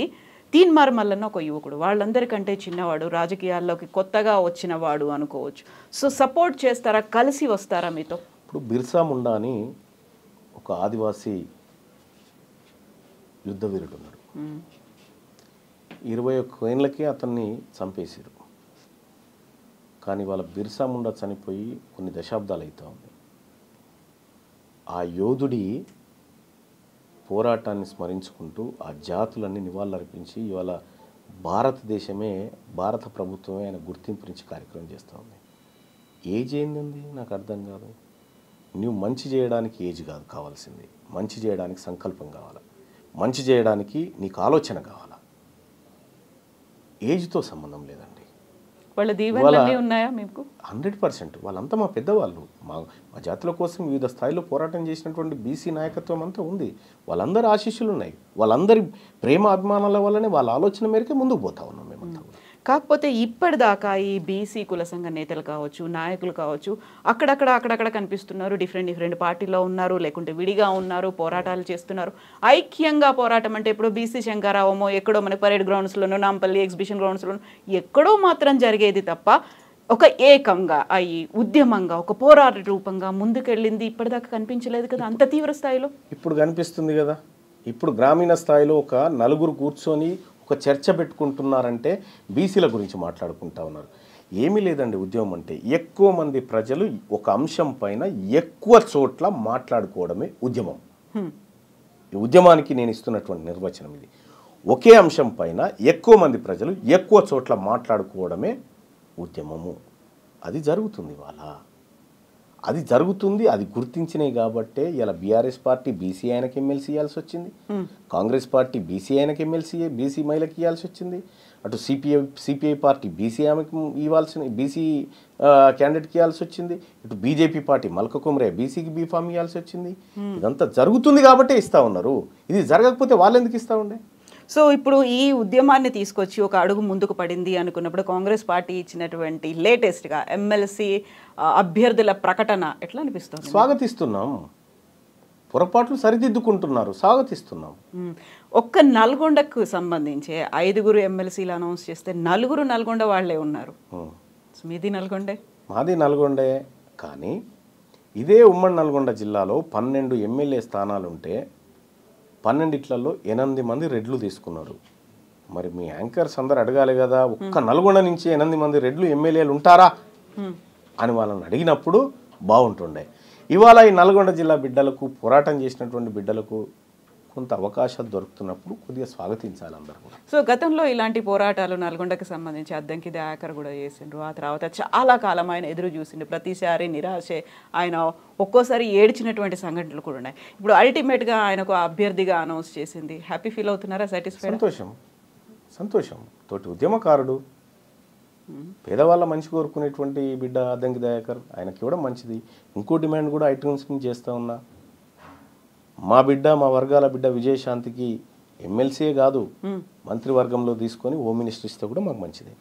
అయితే ఆమె ఇంతకాలం ఎక్కడుంది? అసలు కనిపించలేదు. ఆమెకి సడన్ గా పాపప్ అయ్యారు, పేరు వచ్చింది, ఆయన క్యాండిడేట్ గా అనౌన్స్ చేశారు అనేటువంటి వాదన కాంగ్రెస్ లోనే వినిపిస్తోంది. ఒక విషయం చెప్తా ఉన్నా, విజయశాంతి గారు కనిపించకుండా పోయారు. ఆమె పోరాటం చేసినప్పుడు ఎక్కడున్నారండి? ఆమె తల్లి తెలంగాణ పార్టీ పెట్టి తెలంగాణ కోసం ఉద్యమాన్ని నిర్మించాలనుకుంది. ఆ తర్వాత తన పార్టీ పోయినా పర్వాలేదు, రాష్ట్రం వస్తే చాలని చెప్పి ఆ పార్టీని తీసుకుపోయి టీఆర్ఎస్ పార్టీలో విలీనం చేసి ఎంపీగా గెలిచి పార్లమెంట్లో మహిళా సింహం లెక్క నిలబడి బిల్లు పాస్ చేయించినటువంటి బిడ్డ విజయశాంతి. అవన్నీ గుర్తుకు రావా? ఆమె ఏం చేసిందంటే ముఖ్యమంత్రి కావడానికి అర్హత ఉన్నటువంటి బిడ్డ ఆమె. తెలంగాణ రాష్ట్రానికి ముఖ్యమంత్రి కావడానికి అర్హతలున్న బిడ్డ విజయశాంతి. అయితే ఇంతకాలం ఎందుకు కనిపించలేదు? అంటీ ముట్టనట్టుగా ఉన్నారు పార్టీ వ్యవహారాలు, లేకపోతే అస్త్ర సన్యాసం చేశారేమో అనేటువంటి ఒక డౌట్ కూడా వచ్చింది. నెవర్. ఆమె త్యాగం చేసింది. మెదక్ ఎంపీ సీటును అడిగింది. అధిష్టానం ఆమెను ఒప్పించి ఆమెను క్యాంపెయినింగ్కు దింపి ఆమె సేవలను అధిష్టానం తీసుకుంది. ఆ సమయంలో మీకు ఎమ్మెల్సీ ఇస్తాం అని చెప్పి ఆమె చెప్పడంతో ఆమె క్యాంపెయినింగ్ చేసి ఆమె ప్రయత్నం ఆమె చేసి ఇవాళ ఎమ్మెల్సీ తీసుకుంటుంది. ఎమ్మెల్సీ మాత్రమే కాదు, మేము మా జాతుల బిడ్డ కాబట్టి చెప్తా ఉన్నాం, ముఖ్యమంత్రి పదవికి అర్హురాలు. మినిమం మంత్రి పదవన్నా ఇప్పుడు ఆమెకి ఇవ్వాలి. సో ఎందుకని చేయలేకపోయారని మీరు అనుకుంటున్నారు? ఏమని? ముఖ్యమంత్రి పదవికి అర్హురాలు, కనీసం మంత్రి అయినా చేయండి అంటే ఎందుకు జరగలేదు, ఎవరు చేస్తారని అనుకుంటున్నాం. ఇప్పుడే ఆమె ఇంకా ఎమ్మెల్సీ కూడా 1.5 year గ్యాప్ వచ్చింది. తన ఎంపీ అడిగినప్పుడు ఎంపీ ఇవ్వలేదు, ఆ తర్వాత కొంచెం దూరం అయ్యారు. దూరం ఏం కాలేదు. ఆమె ఇప్పుడు రాహుల్ గాంధీ కుటుంబానికి లాయల్గానే ఉంది. ఒరిజినల్గా రాహుల్ గాంధీ కుటుంబాన్ని, సోనియా గాంధీ గారిని బాగా గౌరవిస్తుంది. ఆమె గౌరవించేటువంటి బిడ్డ. వాళ్ళ ఆదేశాల మేరకు ఆమె స్తబ్దుగా ఉండొచ్చు. ఇప్పుడు అందరూ కలిసి రావాలి అనుకున్నప్పుడు పార్టీలు ఏం చేస్తున్నాయి, బీఆర్ఎస్ పార్టీ చిత్తశుద్ధి ఏంటి బీసీకి సంబంధించి అనుకున్నప్పుడు అక్కడ అందరూ కలిసి కూర్చొని మాట్లాడుకోవడం, కుల సంఘాల పెద్దల్ని పిలవడం అనేది వెరీ ఫస్ట్ పర్సన్ కవిత పిలిచారు. తనకు కావాల్సినటువంటి డీటెయిల్స్ అన్ని కులగణనకి సంబంధించి ఇచ్చారు. మీరు అడుగుతున్నారు ఎవరేం చేశారు అనేది. ఇప్పటిదాకా కులగణనకు సంబంధించి రౌండ్ టేబుల్ అయ్యాయి, మెమరాండం ఇచ్చారు. ఆ తర్వాత ఏం జరగాలి అనే దాని మీద కంటిన్యూస్గా ఫాలోఅప్లు అవుతున్నాయి, ప్రెస్ మీట్లు పెడుతున్నారు. అండ్ బీఆర్ఎస్లో కూడా అలాంటి ఒక కదలిక అనేది ముందుకు వచ్చినట్టుంది. వాళ్ళు చిత్తశుద్ధి ఉంది వాళ్ళకి, వాళ్ళని కూడా మేము కలుపుకుపోతామంటారా మీరు? నేను ఒక మాట చెప్తున్నానండి. టీఆర్ఎస్ తెలంగాణ రాష్ట్ర సమితి అని ఉండే, దాన్ని మనం జాతీయ పార్టీగా బీఆర్ఎస్ అని చేసుకున్నాం, భారత రాష్ట్ర సమితి. ఒడిశాలో వింగ్ ఏర్పాటు చేసినాం, ఏపీలో వింగ్ ఏర్పాటు చేసినాం, అటు మహారాష్ట్ర పోయినాం. అక్కడ జాతీయ పార్టీ అధ్యక్షుడు కేసీఆర్ గారు కదా, తెలంగాణ రాష్ట్ర శాఖకు బీసీ అధ్యక్షుని చేయమని. ఇప్పుడు బీసీ వాదం డెవలప్ అయింది. బీసీలంతా ఉద్యమంలోకి దిగుతూ ఉన్నారు, బీసీలు వాటా కావాలంటా ఉన్నారు కాబట్టి బీసీ అంటున్నామేమో. కానీ నిజంగా చిత్తశుద్ధి ఉంటే మీ జాతీయ పార్టీకి రాష్ట్ర అధ్యక్షుడిని బీసీని పెట్టండి. సో తీర్మార్ మల్లన్న బోల్డని డిమాండ్స్ చేస్తున్నారు. డిమాండ్ అది. ఇప్పుడు పర్టికులర్గా మనం తీర్మాన్ మల్లన్నకి సంబంధించి మాట్లాడుకుంటే పర్సనల్గా ఏ పార్టీలో చేరుతున్నారు, నిజంగా పార్టీ పెడతారా, తీర్మాన్ మల్లన్న వెనకాల ఎవరున్నారు, ఎవరిని కలుపుకొని మీరు ముందుకెళ్తున్నారు, ఎంతమంది మేధావులు మీతో ఉన్నారు? ఇప్పుడు నా సస్పెన్షన్ తర్వాత మీడియా విపరీతంగా జనసేన పార్టీ అధ్యక్షుడు అవుతున్నాడు మల్లన్న అని, తెలుగుదేశం పార్టీ అధ్యక్షుడు అవుతున్నాడు మల్లన్న అని, సొంత పార్టీ పెడుతున్నాడు మల్లన్న అని, బీజేపీలో చేరుతున్నాడు మల్లన్న అని, మీ వెనకాల బీఆర్ఎస్ పార్టీ కూడా ఉంది, వాళ్ళు కూడా ఫోన్లు చేస్తున్నారు అనేది విషయం ఏంటంటే ఈ అన్ని వాళ్ళు అనుకున్నటువంటి అంశాలు. నేను మొన్న సోమాజిగూడ ప్రెస్ క్లబ్లో మీటింగ్ పెట్టిన పిదప చెప్పిన క్లియర్గా, నేను బీసీ ఉద్యమాన్ని నిర్మించేది ఉంది, బీసీల్లో మరింత చైతన్యవంతం చేసి వాళ్ళని కథన రంగంలోకి తీసుకొచ్చేటువంటి పని ఉంది. నేను ఏ పార్టీలో చేరడానికి ఈ కార్యక్రమాలు చేయట్లేదు, ఏ పార్టీలో చేరనిప్పట్లో అని చెప్పిన. పార్టీ పెడుతున్నారా? పార్టీ ఇప్పుడు కాంగ్రెస్ పార్టీ బీసీ ముఖ్యమంత్రిని చేస్తాను ముందుకొచ్చి, బీఆర్ఎస్ పార్టీ బీసీ ముఖ్యమంత్రి అని ముందుకొచ్చి, బీజేపీ పార్టీ బీసీ ముఖ్యమంత్రి అని ముందుకొచ్చి ఇక మేమే చేస్తున్నాం కదా అనేటువంటి మాట చెప్తే ఆలోచిస్తాం. లేదు మేము ఈ పార్టీలు ఉన్నది మమ్మల్ని సీఎం చేసుకోవడానికి, బీసీలారా మీ పార్టీ మీరు పెట్టుకోరని చెప్పి వీళ్ళు ఒక అనివార్యత క్రియేట్ చేస్తే అప్పుడు ఆలోచిస్తాం. సో ఇంత పెద్ద ఎత్తున ఉద్యమం 3 ఏళ్ల పాటు జరగాల్సినటువంటి పోరాటం అంతా చేయడానికి ఆర్థిక బలం, అంగబలం అనేది ఉండాలి. తీన్మార్ మల్లన్నకు ఉందా అదంతా? మీరు చేసే పని నిజాయితీ నీతితో కూడుకున్నదైతే అన్నీ వస్తాయి. ఈ ప్రజల నుంచి మద్దతుతో పాటు అన్నీ వస్తాయి. నీ పోరాటంలో నిజం, ధర్మం ఉంటే సహకరించే ప్రజలు లక్షలాది మంది ఉంటారు. కేవలం ప్రజల సహకారం సరిపోతుందా? నాయకులు, పారిశ్రామికవేత్తలు ఎవరన్నారండి? వాళ్ళ కాడ ఏముందండి? అసలైన సంపద ఈ వర్గాల దగ్గర ఉంది. బీసీలు అంటే ఇవాళ కనీసం 5,000 రూపాయలు ప్రతి నెల ఒక వ్యక్తి ఖర్చు పెట్టగలిగిన శక్తి ఉన్నటువంటి వాళ్ళు. 2 కోట్ల మంది బీసీలు ఒక నెలలో 5,000 రూపాయలు ఖర్చు చేస్తే 10,000 కోట్ల రూపాయలు ఎకానమీకి జమ చేసేటువంటి శక్తి బీసీల దగ్గర ఉంది. ఒక ఏడాదికి 1,20,000 కోట్ల రూపాయలు ఎకానమీకి జమ చేసే శక్తి వీళ్ళ దగ్గర ఉంది. అంతకుమించిన శక్తి ఏముంది? ఇంకా అది కాకుండా ఇంకా వీళ్ళ దగ్గర ఏముంది? కాకపోతే మల్లన్న గారు, ఇప్పుడు మీరు చేసినటువంటి అబ్జర్వేషన్ కావచ్చు, ఇన్నేళ్ల పాటు కనిపించినటువంటి ఎక్స్పీరియన్స్ కావచ్చు, ఇవన్నీ చూసిన తర్వాత ప్రజలు మేము నాయకులు అవ్వాలని కోరుకుంటున్నారా? అప్పటిదాకా ఉన్నటువంటి పారిశ్రామికవేత్తలో, అధికారంలో ఉన్న మంత్రులో, లేకపోతే అధికారులో వాళ్ళంతటి వాళ్ళే మేము నాయకులుగా ఎమర్జ్ అవ్వాలని కోరుకుంటున్నారా? మీ అబ్జర్వేషన్ ఏంటి? ఈ కదలిక అనేది సామాన్య ప్రజల్లో కూడా కనిపించిందా? ఎస్, కనిపించిందండి. బీసీలో బహుశా నా ఫోన్లో ఉన్నది, ఒక ఆర్టీసీ బస్ ఎక్కిండు ఒక ఆయన. ఆర్టీసీ బస్ ఎక్కి మిగతా ప్రజల్ని వీడియో తీసి అడుగుతున్నా, అమ్మా మీకు తీన్మార్ మల్లన్న తెలుసా అంటే, తెలుసు, మన బీసీల కోసం కొట్లాడుతుండగా బిడ్డ అని ఒక ఆమె చెప్తా ఉంది. కొట్లాడాలా వద్దా అని అంటే ఆమె చెప్తా ఉంది, మనకి ఇంత అన్యాయం అయిందని నాకు కూడా తెలియదు బిడ్డ, ఆయన చెప్పినాకనే అర్థమైంది, కొట్లాడాలని చెప్తా ఉంది. ఆయన ఎవరో నాకు తెలియదు. ఇట్లా ప్రజల్లో ఒక చర్చ జరుగుతూ ఉందంటే ఆ ప్రజలకు జరిగినటువంటి దశాబ్దాల అన్యాయాన్ని ఉద్యమంగా మలిస్తే ఉద్యమము నాయకత్వాన్ని ఇస్తుంది, ఉద్యమమే నాయకత్వాన్ని ఇస్తుంది. వాళ్ళు లీడర్లుగా ఎమర్జ్ అవుతారు. మనం లీడర్ కావాలని అనుకుంటే కాదు, ఆ ఉద్యమం ఇస్తుంది. సో ఇప్పటిదాకా ఎంతమంది అలా ముందుకు వచ్చారు? చాలామంది ఎమ్మెల్యే స్థాయిలో పోటీ పడే సత్తా ఉన్నటువంటి వాళ్ళు 500 మంది ఉన్నారు. అంతమంది ఉన్నారు. ఆ స్థాయిలో ఉన్నది వాళ్ళ బీసీ నాయకత్వం బలంగా. ఇప్పుడు గత ఎన్నికల్లో చూసినా అంతకుముందు చూసినప్పటికీ ఇప్పటిదాకా ఎవరి దగ్గర అయితే డబ్బు ఉందో వాళ్ళు డబ్బు పెట్టి టికెట్ తెచ్చుకుందాము అనేటువంటి ఆలోచనలో మోసపోయిన వాళ్ళు ఉన్నారు. కోట్లు అలా దండుకున్నటువంటి లీడర్లు ఉన్నారు. వాళ్ళకేదో టికెట్ ఇప్పిస్తాము అని ఒక అభయం ఇచ్చి తర్వాత భంగపాటు ఇవన్నీ అయ్యాయి కదా. అలాంటివి లేకుండా తీన్మార్ మల్లన్న చెప్తున్నట్టుగా ఒక ఉద్యమం వస్తుంది, అందరికీ ఇస్తారు, ఎలా నమ్మాలి మిమ్మల్ని? విషయం ఏంటంటే డబ్బుతోటి టికెట్లు గెలుపులు అనేటివి ఉండవు. మొన్న ఆయన పేరేంది, ఆల్ఫోర్స్ నరేందర్ రెడ్డి గారు కాడ డబ్బు లేకనే ఓడిపోయిందా? 200 కోట్లు ఖర్చు పెట్టాడనేది కూడా వినిపించింది. మేబీ పెట్టిండొచ్చు, ఎంత పెట్టిండనేది తెలియదు. డబ్బు అనేది ఒక పార్ట్ మాత్రమే ఎన్నికల్లో, అది గెలుపు కాదు. కేసీఆర్ గారు తెలంగాణ ఉద్యమం చేసిన తర్వాత 2014లో మొదటి ఎన్నికలు ఫేస్ చేస్తున్న టైంలో డబ్బు మీద జరిగే ఎలక్షన్ కాజ్ మీద జరిగింది. ఒక కాజు వచ్చినప్పుడు డబ్బు దాని ముంగట పనిచేయదు.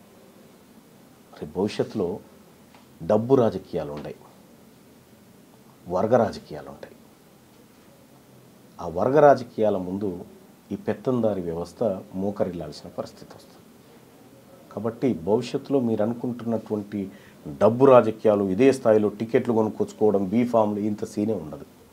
తీన్మార్ మల్లన్న వెనకాల ఎన్ని వందల కోట్లు పోగేసుకున్నారు అంటే నేనేమంటున్నా, తీన్మార్ మల్లన్న వెనకాల ఎన్ని వందల కోట్లు పోగేసుకున్నారనే కంటే ఎవరెవరు ఎంత ఇచ్చారో లిస్ట్ రాసుకున్నాండి, మీకు తెలుసు. మీ దగ్గర లేదా ఆ లిస్టు? అంటే నేనేమంటున్నా, మీరు పోగుపడాలంటే ఎక్కడి నుంచి అయినా రావాలి కదా. ఆ ఎక్కడి నుంచి వచ్చినా వాళ్ళని తీసుకొని రండి. తీన్మార్ మల్లన్న చెప్పితే మా వర్గాల ప్రజలు గడబో అన్న ఖర్చు ఎందుకు చూసుకోపు అంటే చూసేవాళ్ళు 100 మంది ఉన్నారు. డయాస్ ఆయనకి ఏందో ఖర్చు ఏందో చూసుకోమంటే పెట్టేవాళ్ళు 100 మంది ఉన్నారు. పోగేసుకొని చేయాల్సినటువంటి అవసరం మాకు రాలేదు, రాదు కూడా. ఇక్కడ నుంచి వరంగల్లో జరిగినటువంటి మీటింగ్కి మీరు హెలికాప్టర్ వేసుకొని వెళ్ళారు. ఆ హెలికాప్టర్ ఎవరు అందించారు, దానికి డబ్బులు ఎక్కడి నుంచి వచ్చాయనే వాళ్ళకి ఏం చెప్తారు? అది మా వర్గాల నుంచి పనిచేస్తున్నటువంటి ఐటీ ఎంప్లాయీస్ ఆ హెలికాప్టర్ బుక్ చేసినారు. వాళ్ళే పాపం ఖర్చు పెట్టుకొని బుక్ చేసినారు, వాళ్ళే అరేంజ్ చేసినారు. అది త్రూ ఆన్లైన్ ట్రాన్సాక్షన్. ఆ హెలికాప్టర్ కూడా వాస్తవానికి పెట్టేది కాదు, కానీ రాజ్యసభలో విప్పుగా ఉన్నటువంటి డిఎంకే ఎంపీ విల్సన్ గారు, ఆయన తెల్లారే పార్లమెంట్లో ప్రైవేట్ బిల్ పెట్టేది ఉంది. ఈ సభకు హాజరై మళ్ళీ వచ్చి మళ్ళీ వెళ్ళిపోవాలా. రోడ్డు మార్గంలో అయితే ట్రాఫిక్ ఇబ్బందులు ఉంటాయని అది పెట్టడం జరిగింది. ఆయన సభకు వచ్చిన తర్వాత మేము హెలికాప్టర్ పంపించేసినాం. ఆ తర్వాత ఆయన సభ మధ్యలోంచి వెళ్ళిపోయింది. ఎందుకు? ఈ ఫ్లైట్ అందుకొని మళ్ళీ ఢిల్లీకి పోయి ఆ బిల్ ఇంట్రడ్యూస్ చేయాలనేటువంటి ఉద్దేశంతో. అది వాళ్ళ కోసం పెట్టినటువంటి ఫ్లైట్ చాపర్ తప్ప మేము ఎక్కి తిరగడానికి కాదు. సో తీన్మార్ మల్లన్న అనగానే ప్రతిసారి ఒక వివాదాలు, ఆరోపణలు ఇవన్నీ ఉంటాయి. వాళ్ళకొక మీరు సఫాయి లాగా సర్టిఫికేట్, క్లీన్ చిట్, నేను నాది ఇది అని చూపించుకోవడం ఎట్లా అనిపిస్తుంటుంది? నేను ఎందుకు చూపించుకుంటా అండి? అవసరం లేదా? నాకేం పనా? అబద్ధానికి ఆన్సర్ చేసుకుంటా నేను ఎందుకు కూర్చుంటా అండి? ఇప్పుడు మీరు నిజాయితీగా నన్ను 100 ప్రశ్నలు అడిగినారు. దాంట్లో ఏది సత్యం ఏది కాదనేది నేను మీకు చెప్పుకున్నా. ఇప్పుడు ఒక అబద్ధాన్ని తీసుకొచ్చి దీనికి నువ్వు సమాధానం చెప్పాలంటే నాకేం పని లేదా? నేను ఎవరి సర్టిఫికేట్ల కోసం, ఎవరి ఐఎస్ఐ మార్కుల కోసం నేను ఎదురు చూడను. నేను ఏదనుకున్నానో అది చేసుకుంటూ పోతా. కాకపోతే ఇప్పటికీ ఉన్నటువంటి బీసీ కుల సంఘాల్లో కొంతమందిని తీన్మార్ మల్లన్న దగ్గరికి రానివాడు, కనీసం క్యూ న్యూస్ స్టూడియోకు కూడా పిలిచి వాళ్ళతో మాట్లాడినివాడు, ఇంటర్వ్యూలు ఇవ్వడు, గెస్టులుగా కూడా పిలవడు అనేది ఉంది. కొంతమందిని కావాలని దగ్గర పెట్టి కొంతమంది దగ్గరికి తీసుకుంటారా మీరు? విషయం ఏంటంటే తీన్మార్ మల్లన్న మొత్తం ఈ బీసీ సమాజాన్ని అంతా ఏకం చేసే ప్రయత్నంలో ఉన్నాడు. ఇప్పుడు తీన్మార్ మల్లన్న లాగా కార్యకర్తగా పనిచేసుకుంటూ ముందుకు పోవాలి అనేటువంటి, ఈ సమాజానికి మంచి చేయాలనేటువంటి ప్రతి ఒక్కరిని కలుపుకుంటూ పోతా ఉన్నాం, అందరినీ కలుపుకుంటూ పోతాం. మీరు చూడండి, నేను ఎప్పుడు కూడా నన్ను విమర్శించేటువంటి బీసీ నాయకత్వాన్ని పొరపాటున కూడా రిప్లై ఇవ్వను. వాళ్ళని ఎదురుగా మాట్లాడను. నేను వాళ్ళ గురించి తప్పుగా మాట్లాడను. అది నాకు ఆ వర్గాల మీద వాళ్ళ మీద ఉన్నటువంటి ప్రేమ. పొరపాటున కూడా మాట అన్నాను. మీరు చూడండి, నన్ను ఎవరన్నా అన్నా కూడా నావాడే అనాలని చెప్తా. సో భవిష్యత్తులో మేమందరం కలిసిపోయే వాళ్ళమే.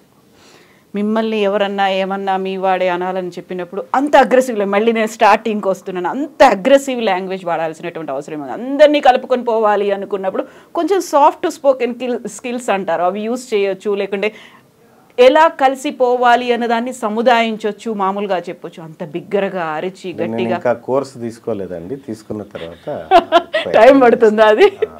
అండ్ తీన్మార్ మల్లన్న ఫ్రేమ్ కట్టించి పెట్టుకున్నారు ఎందుకు సస్పెన్షన్ కాపీని? కొంతమంది తమకు పదవులు కావాలని పార్టీని తిట్టి, పార్టీ నాయకత్వాన్ని తిట్టి సస్పెండ్ అయిన వాళ్ళు ఉన్నారు. కొంతమంది తమ ప్రయోజనాల కోసం పార్టీని ఇరుక్కున పెట్టిన వాళ్ళు ఉన్నారు. కానీ నేను ప్రజల కోసం తీసుకున్న సస్పెండ్ కాబట్టి, మొట్టమొదటిసారిగా ప్రజల కోసం తీసుకున్న సస్పెన్షన్ కాబట్టి అది మెమొరబుల్ అయి నాకు. సో అదొక అచీవ్మెంట్, అంతే కదా. తీన్మార్ మల్లన్న, చింతపండు నవీన్, ఏ పేరు ఎక్కువ ఇష్టం మీకు?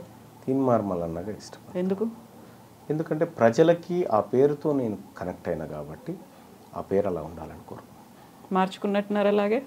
గజెట్లో కూడా మార్చడం జరిగింది, చాలా 10 ఏళ్ల కింద మార్చాం. ఇప్పుడు చింతపండు నవీన్ అని ఎవరైనా అంటే మిమ్మల్ని ట్రోల్ చేస్తున్న వాళ్ళకి మీరు ట్రోల్ ఏముందండి? మా అమ్మ నాన్న, మా ఇంటి పేరు చింతపండు, మా అమ్మ నాన్న పేరు పెట్టిన నవీన్ కుమార్ పేరు, అది ట్రోల్ ఏముందండి? అది నాకు అర్థం కాలే. సో మీరు చూసుంటారు కదా సోషల్ మీడియాలో ఎంత ట్రోల్ అవుతుంది చింతపండు నవీన్ అనగా. నాకు సోషల్ మీడియాను చూసి ఎంత ఓపిక ఉండదు మరి.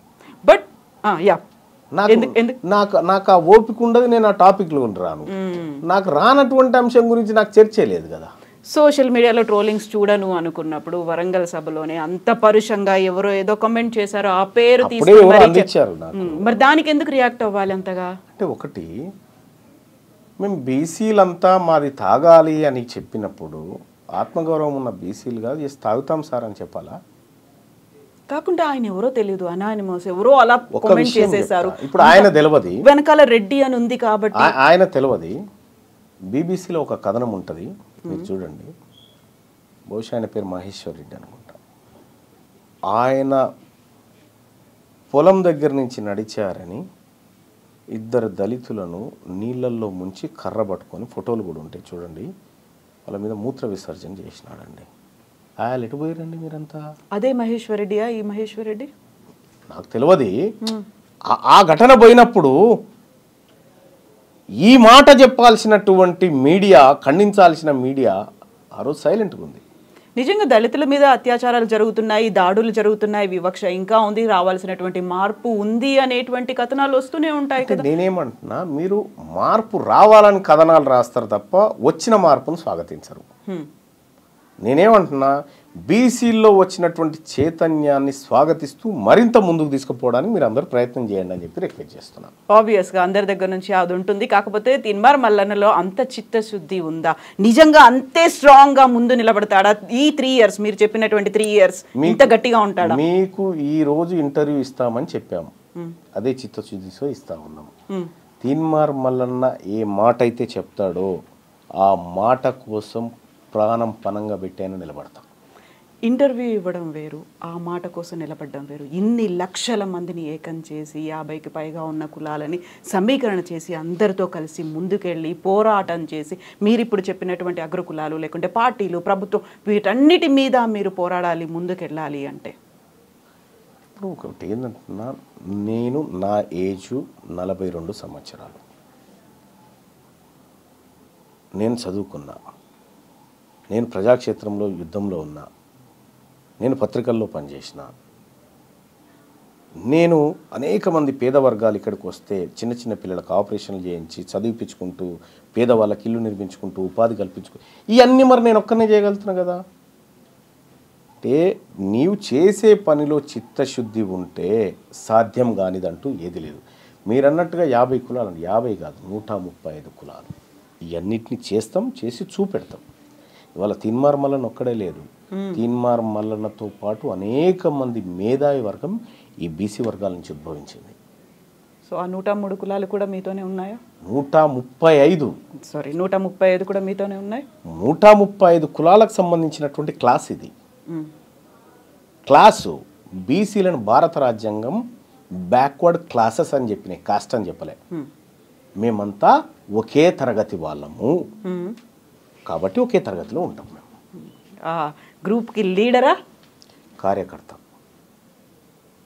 లీడర్ ఆ గ్రూప్లో ఒక సభ్యుని. లీడర్ ఎవరు అవుతారు? లీడర్ ఎవరు కావాలనేది ఆ గ్రూప్ నిర్ణయం తీసుకుంటుంది, నేను కాదు. సో ఆ గ్రూప్ అంతా ఎప్పుడు ఏకమై ఎప్పుడు ఆ డెసిషన్ అనౌన్స్ చేస్తుంది అనుకుంటున్నారు? 2 నెలలు ఓపిక పట్టరాదండి, అయిపోతుంది కదా బీసీ ఉద్యమం. సో ఇక్కడ నుంచి తీవ్రమైన ఉధృతమైనటువంటి రూపంలో వెళ్ళబోతోంది. ఖచ్చితంగా మా వర్గాలను చైతన్యం చేసే దిశగా చాలా ముందుకు పోతాం. పార్టీ అవసరం లేదు ఇంకా. పార్టీ గురించి మన ప్రస్తావన వచ్చినప్పుడు చెప్పాను, ఈ పార్టీలు అనివార్యత క్రియేట్ చేస్తే బీసీలకు ఏం కావాలనేది బీసీలు డిసైడ్ చేసుకుంటారు ఆ రోజు. Yes Mallanna garu, thank you so much అండి. All the best to you. Thank you.